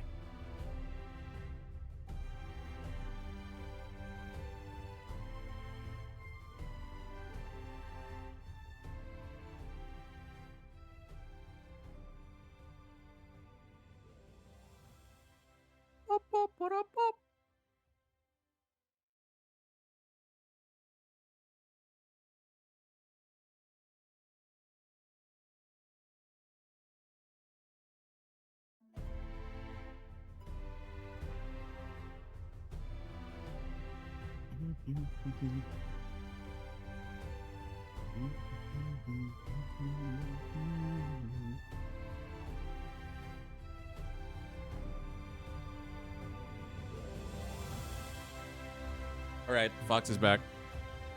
All right. Continue. What's about to say? Oh yeah. So one of the things are one of the things are like what's like about again? Fuck. A genre that's difficult or easy to adapt. Yeah, it's like it's usually like single player and single player story driven games. Like for Mhm. example, Yeah, we mentioned Fallout, Uncharted, Fallout, Last of Us. I mean, even Doom can be like the recent Doom. Recent Doom games can be a really good adaptation too. Oh yes, agreed. Yeah, because like there's already a story there, but the thing is, how will they execute that? So, yeah, it's like if a video game is like really story driven heavy, that would be great. Like one of the Mhm. things I really want to say that is like very actiony and also like very story driven too is actually Gears of War. Oh yeah. Gears of War can fucking work. I mean, like- the whole. Not many people dive deep into the lore of Gears of War, but it's very interesting. It's very interesting, and if Because you like of course people are blinded by the whole gore. gore, it was like yeah, But it's more because than that's that. the The fun story is part. actually very Yeah. interesting. The story is like really interesting as well. It's like yeah, it's already there. You can just use that. And I think like what falls under easy is actually JRPGs. Yes, It's- actually yes. Like of course like a lot of like really good examples of this are uh even anime games like Persona the Persona one Persona adaptations are great. Even because Bandai Namco actually tends to do this whenever they release a new anime game, they tend to do like a anime adaptation of it. I.e., there's what's the game is that? The Scarlet something? Oh, Scarlet Nexus? Scarlet Nexus, and one of my favorite video game anime game adaptation is actually God Eater. The God Eater anime is actually really fucking sick. Ooh. So yeah, because I already have a basis that's because most of our usually really story driven story driven games. So yeah, that could work. And also like fantasy stuff like for example Dragon Age uh, Elder Scrolls. It was like, if there's already a story on that, you can just use that because I already have a big basis. Now we get to, and now we're getting to like the difficult part of which is basically like genre of games, probably like really old games that lacks a lot of story. Like for example, for example, I mean they already did this, but not too story-driven games. Like for example, like they already did that with Super Mario, like platform and stuff like that. Do you know what they made work? Surprisingly, that I highly implore everyone watch. Tetris. Yep. I am not kidding. Yep. They made a Tetris movie work. I was invested from start to finish. Dude. Pretty good. It was pretty fucking good. Because it's not about Tetris. It's about the creation of Tetris. It's like you adapted the story behind. You guys would think a game about blocks falling into place is impossible to make a move. Nope, it isn't. Yeah. You just need a creative mind to like, what kind of Tetris movie would people want to watch? Definitely not an emoji movie type of thing. No, not that. What the Tetris movie did, that is what Tetris fans and even non-Tetris fans would want to watch. Yeah. Yeah. Like some platformers are really hard. Like single player, multiplayer games as well are pretty hard. Fuck. A lot. What other? Like a lot. There's a lot. But also like even story-driven games like falls in the difficult territory. Depending on how the story is told, yes. Yeah, I mean, if there is one franchise I know would trump for sure the likes of Star Wars, but logistically difficult to do. Try to guess. I already gave a hint. Star Wars. I said that it could definitely be way up there with Star Wars, but I said that logistically it's a nightmare to even think of doing. That's already a hint. But Fuck. people would kill to see this adapted. Everything about it fits those fans and non-fans. Ah, shit, my brain is not working anymore. What the fuck? Oh, Mass Effect. There you go. No. See, the only thing No, holding Mass back Effect, a Mass Effect adaptation is the logistics. The logistics of the entire franchise, it's insanely difficult to pull off. Yeah. I don't think a one-off adaptation will work. It has to be a series. But Yeah. even then, just one title, I don't think you can fit that in one season. If they do, it would have to be like each episode is nearly an hour long. And that would be at least 26 episodes per season. At the very least. Yeah. And now that I think of it, actually, fantasy RPGs, like for example, like Elder Scrolls or like what others like Fable and stuff like that will be probably pretty hard to do. Hell, even Dragon Age can work. Yeah, even Dragon Age work, but the thing is, they need to make it work to the point where they can actually make it different to Lord of the Rings, like fantasy stuff like that. Because this feels like a very fantasy world, but I don't want to feel like I'm watching Lord of the Rings again. I mean, It's like, to be fair, Dungeons and Dragons did do a good job of avoiding that. You cannot compare Dungeons and Dragons to Lord of the Rings because that Dungeons and Dragons, the adaptation, still carried the familiar experience of a D&D session. There's the hilarity, the chaos, the seriousness, and the humor. Lord of the Rings was really just an honest to goodness. No, this is an adaptation of a book. Yeah. A very, like, as they said, you'd have to have, like, the balls the size of King Kong to think of adapting Lord of the Rings of all things. True. And Peter Jackson did. They did. So, something like you said, we said Dragon Age, Mass Effect, anything fantasy, like they have to avoid that pitfall of being compared to similar things. But I think their identity already alone can easily set them apart. I mean, Yeah. people do not compare Star Trek and Star Wars, so I don't think they're gonna compare Mass Effect to either of those two. For let's say Dragon Age, which is definitely one of the really fantasy heavy IPs right now, I don't think people will compare that to Lord of the Rings at all. I don't think so. Yeah. And speaking of fantasy, the one genre I think about was like pretty difficult to adapt. Now that I think of it, is like single player games that does not focus at a story at all. A good example of this, Souls games. Ooh, yeah, that's a good Souls point. games, as much the gameplay of that, because the focus of this gameplay and not as much of the story, but the story is there. Honestly, like when they announced Minecraft, I'm like, what are they even doing with this?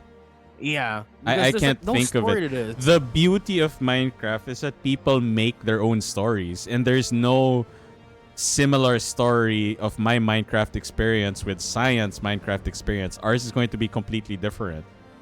That's Yeah. the charm of it. And BRB, give me a second. yeah, go ahead.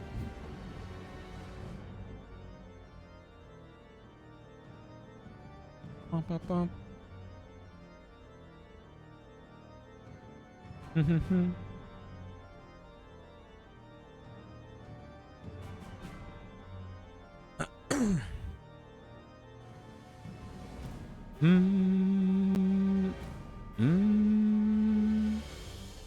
Ow.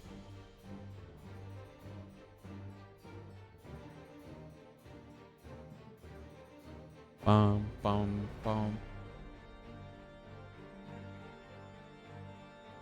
I was muted. Sorry. There you go. All good. So, as I was saying, right? Like these kinds of imagine, to continue the point, right? Imagine something like Minecraft, like the uniqueness of its experience. The lack of a, canon lore or story is what makes it charming. Same goes for something like web fishing. Web fishing can be enjoyed solo or with friends. But that's the whole point. There is no story about web fishing. It's just a pure just fish, have fun. That's it. Have fish, have fun. It's like really simplified games. Even Animal Crossing, I don't think is going to make a good adaptation, in my honest opinion. As much as people will want to see one, like making one work is the hard part. I don't think you can. Like if it did, like it's very. I can't even think of a way for it to work. So I would say genres that rely heavily on player choice to some extent is very difficult to adapt. Yeah, true. So something more linear, I guess, is a lot easier. But to be fair, for games like Mass Effect, even though there are the permutations of combinations of like choices people make, they're practically infinite. There is sort of like a community accepted canon or lore as to what Shepard would do for specific story beats, and I think that is one compromise. All right, moving to the penultimate question. I think this is a very good simple version of what we're going with so far. What are your top 3 or 5 no-nos in a video game adaptation? I did like point out some before. If it's like, You can reiterate them. It's fine. yeah. So, top 3, top 4, depending of what I can think about, is 1. It doesn't feel too cash grabby. Yeah. It doesn't feel too fan servicey.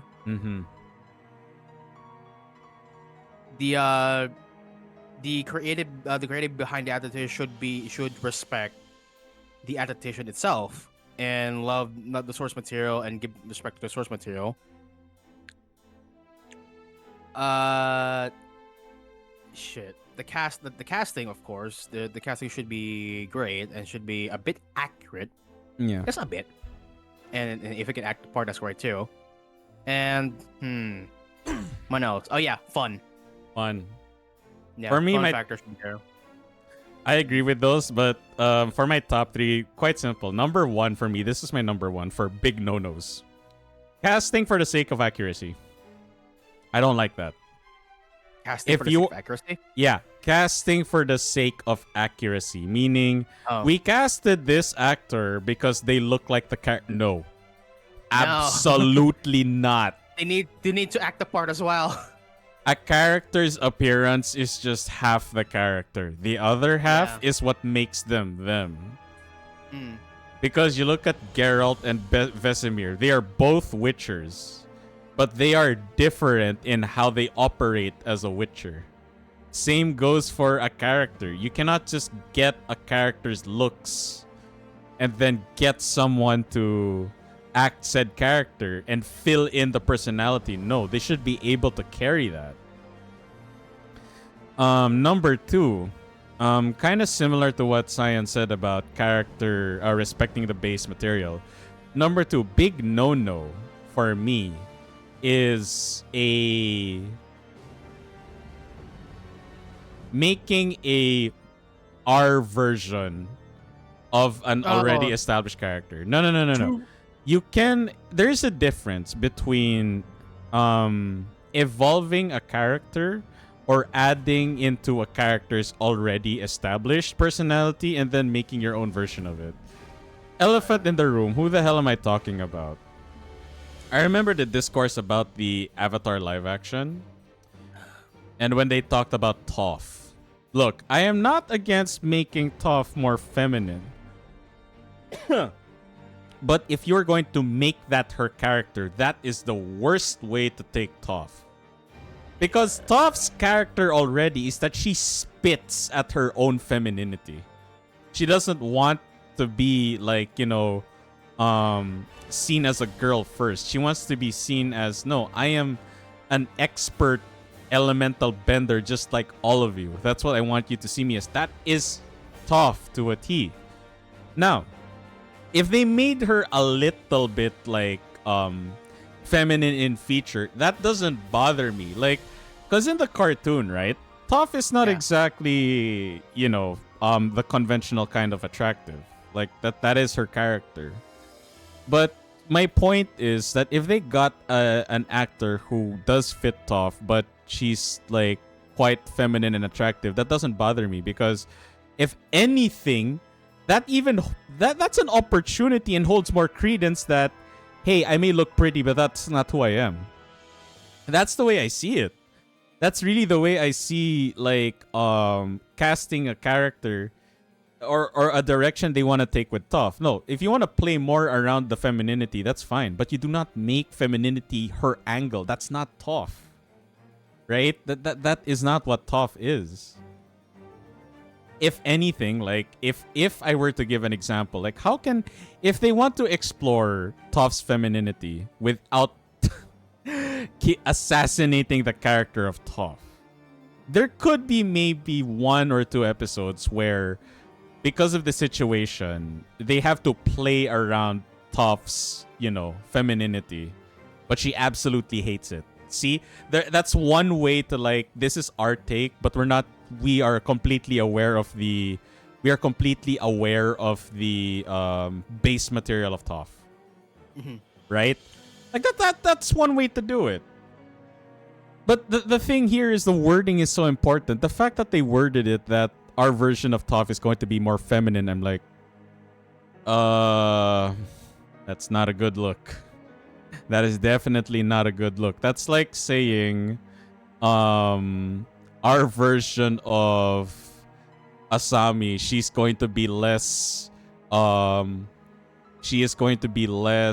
attached to Korra. I'm like, that's literally part of her character. The part of Asami's growth and personality, she's not an expert at bending at all. but her moral compass and everything aligns with Korra. And if anything, she is Korra's foil. Korra is so full of herself as an avatar, and Asami, on the other hand, feels so inferior. You cannot just take that away from her. Like, that's the whole dynamic. Changing Asami in that regard will also change Korra. That's the problem. By changing Toph, you change the whole dynamic of Team Aang, essentially. That's the problem. That's why whenever I hear our version, I'm like, oh dear, this better be a good one. Most of the time it isn't, unfortunately. And number 3, my number 3 big no-no. My number 3 big no-no is when they lean towards an extreme of being either too original or too fan servicey. You really can't, because there is a problem. This is why adaptations are very difficult, right? If an adaptation is too fan servicey, people are just gonna play the game instead. Oh yeah. It's like, what's the point of just watching this?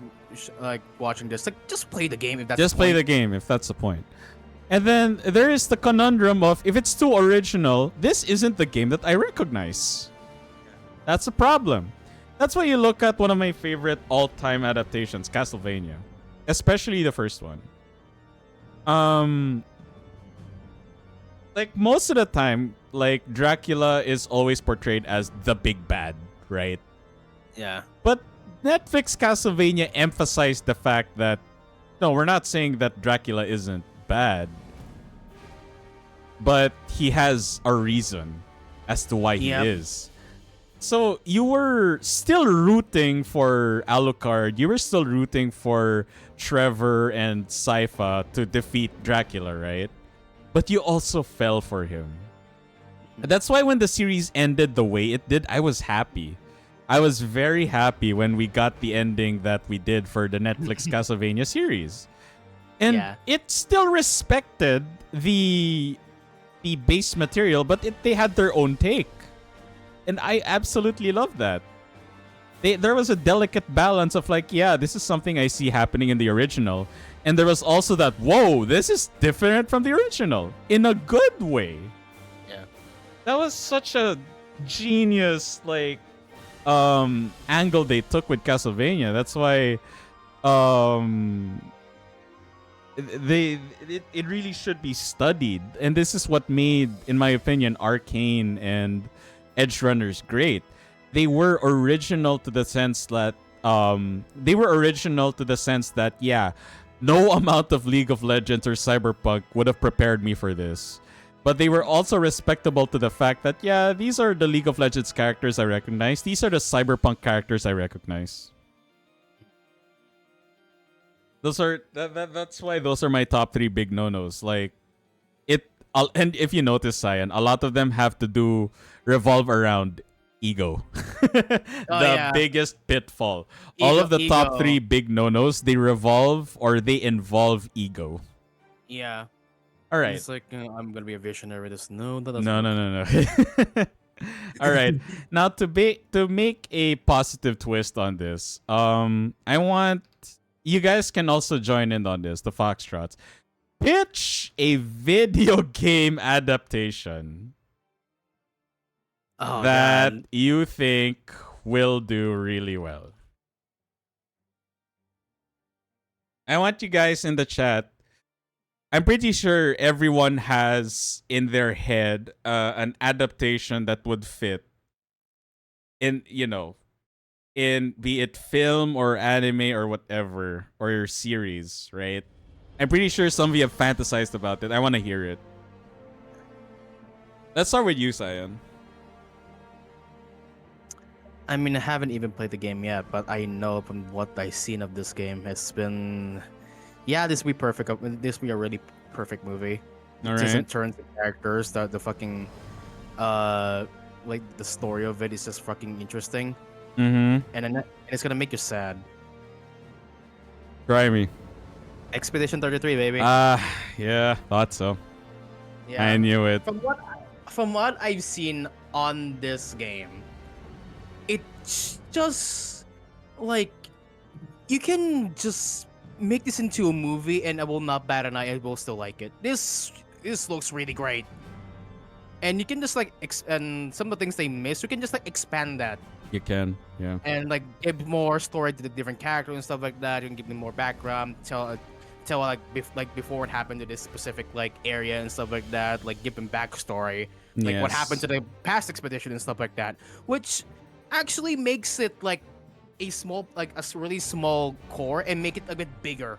Like a small I universe agree. of it, you can like, make even bigger and bigger and bigger. Give the character the characters more, like give these supporting characters more story and stuff like that. You can still expand the fuck out of it, which actually makes it really a really great adaptation. But I can think about, but I can like give you one before I do my other one because I already I have to gather my thoughts because my thoughts are killing me right now. Go ahead, man. Right? Yeah. Like you first, and then I'll go after. All right. My idea of an adaptation that I honestly think would work. I will definitely have to go with hang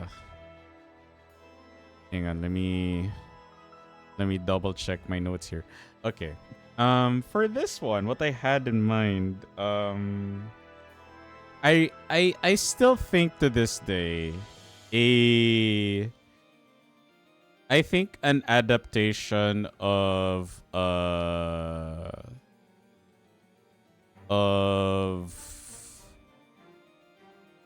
shit, I'm just reviewing what I wrote here. I'm just reviewing what I wrote here. I know it's going to be very difficult. I know it's going to be very difficult because even I can't wrap my head around how it would work. But I think I would like to see an adaptation of Valhalla. Yeah. God of War? No, Valhalla, the bartender simulator. Oh, that'd be a great anime actually. I think that would make a nice series to it. The thing is, it's not very plot heavy. There is a plot to it, of course, but it's not too plot heavy. But I'd like to see it work. I'd love to see it work.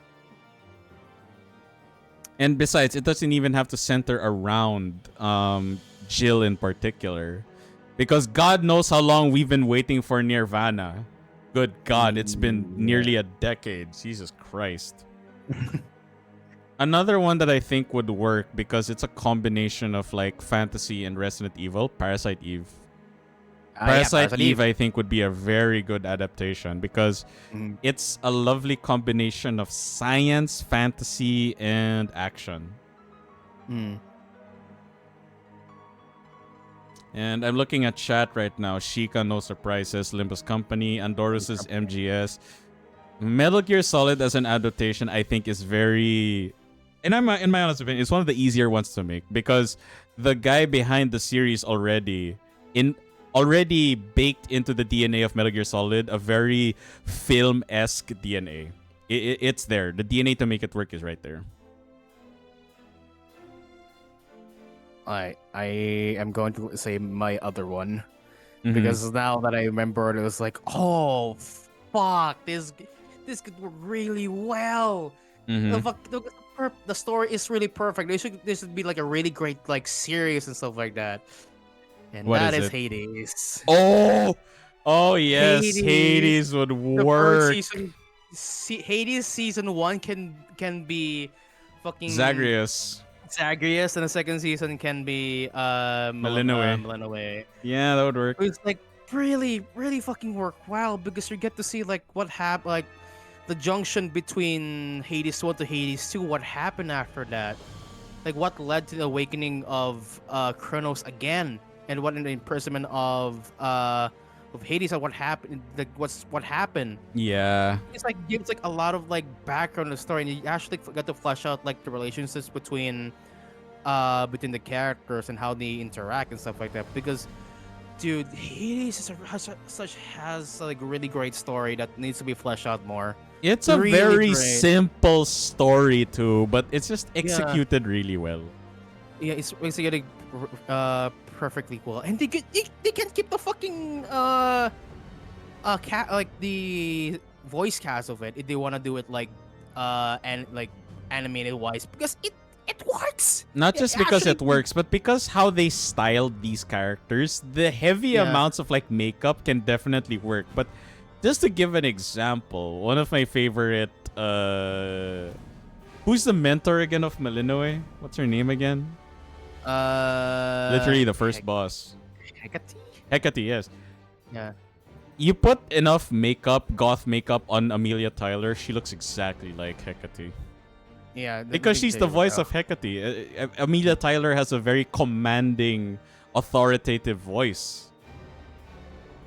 And yeah, like I said, because of how stylized these characters are, just enough makeup and a good outfit design, you can make any voice actor fit the look of these characters if that is a concern. It's just really like, yeah, I agree. Hades adaptation would be really good.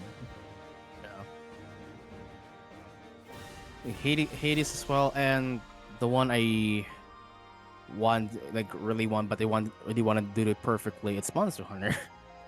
Oh dear. Monster Hunter actually fleshed out the entirety of the universe of Monster Hunter. Just, To be fair, yeah, just Wilds did a good job of making me give a shit about the story. yeah.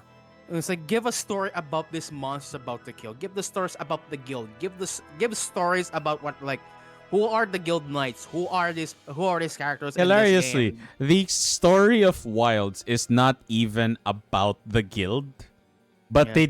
it did highlight the guild in so many ways. They did a good job at doing about that. The story of Monster Hunter Wilds is really about, unfortunately for Blue, it really is about Nata the Crystals and Yeah. Arkveld. But Yeah. it's still, and you still learned a lot about the hunters. You learned about the guild. You learned about handlers. You learned about the other societies like Kunafa Village, Suja, right? Mhm. The Forge. You learned about those communities and shit, even though the main story is not about them. Yeah. Yeah, I definitely think that would that would be good. Yeah. You get to flesh out like different like aspects of the universe, and that's what we'll do like really fucking fine as well. Like give stories to the like actually make into like the documentary and stuff like that. Like you like the everyday life of a certain monster. Like for example, what goes into like a daily routine of a Beetlejuice, a Yeah. Beetlegeese, Yeah, and stuff like that. Basil That's Geese, more. yeah. Yeah. Because inversely, right? I know for a fact if there is one film or series of films that a lot of people would want adapted into a video game because it's practically begging, John Wick. But I have a caveat. It should not be about John Wick. Should not be. I mean, we Shouldn't. already have that. If we're gonna adapt the John Wick universe into a video game, the game should not be about John Wick because why would I do that when I can just watch the movie? Yeah. Make it be about someone else, or make us create like our own character that immerses themselves in the universe, and I learn more about the organization, about the Continental, that kind of thing that the movie itself doesn't highlight enough because they're focused on John Wick. And that's totally fine because the title is John Wick. Yep. So of course it's supposed to be about John Wick. True. And again, like for example, Cyberpunk Edge Runners, right? Why do you think there's very little to do with Night City? Because 2077 was about Night City, and in particular V and Silverhand. But it's in the title. It's about the Edge Runners. It's about David. It's about Lucy. It's about Rebecca. It's about the crew. The crew of the Edge Runners. It's about them. Yeah. Tell a story within the universe that actually makes sense. Yeah. I mean, because the universe itself is very rich in lore. That's one thing I like about a lot of these games that we've mentioned earlier would make great adaptations, or even existing films that would make great games because, each has their own limitation, right? Because Hades is confined as a video game, like lore and narrative wise, it's not explored as much because it's a roguelite. Yeah. By design, story is not its priority. And then on the other hand, John Wick. The universe is very lore rich, but because the movies are about John Wick, there's very little that we know about the organization that John Wick is part of in comparison to the actual organization itself. Just about every title of John Wick, we learn something new. But because of the limitations of the platform they are on, there are some things that they cannot do. This is why a lot of Kojima games in particular, or I should say Kojima productions, they work so well as both games and films. Because that's the... Sorry. This is the real visionary. Kojima's vision for his productions is that they are supposed to embody the immersive interactivity of a video game and the narrative cinematography of a film. That's why these productions are perfect as a game and as a film. Mm-hmm. Be it Death Stranding, Metal Gear, even was it one of his early works? I believe it was called Police Knots. Police Knots was insanely good.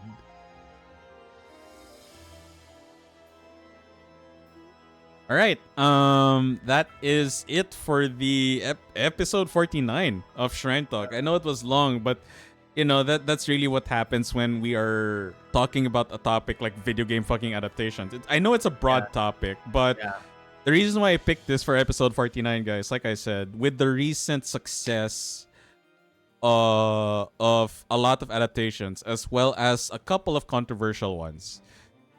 Even those that haven't even happened yet, right? They're still in production.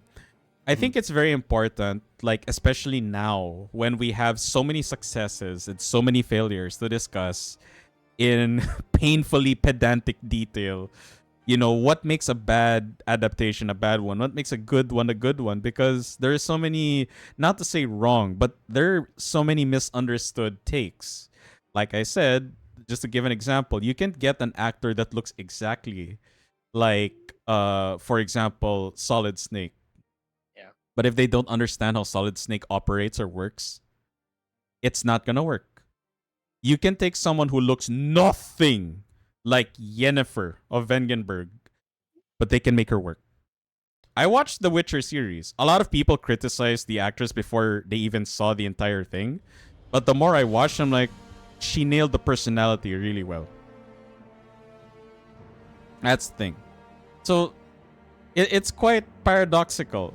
Making adaptations nowadays is both very simple and very complicated in in the same manner. All right.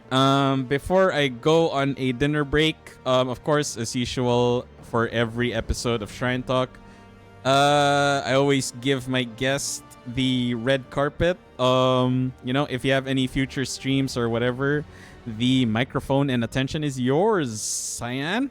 All right.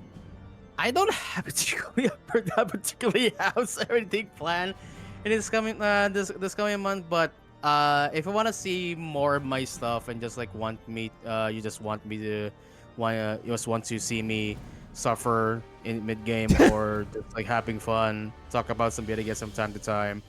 Yeah, you can catch me on Twitch. I stream there from time to time. And oh yeah, for plans, this Saturday, I might get to stream the Summer Games Fest live because why not? I want to see more video games and want to talk about them and see what copium or hopium I would consume within that. That's gonna be really fucking time. Early in the morning. I'm gonna watch it on my stream time for sure. Not when it goes live. Yeah, because I want to be surprised and I don't want to be like spoiled whenever I just open the stream. Yeah. Fair enough.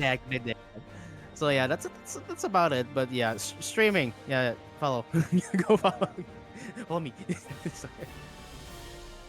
That's about it.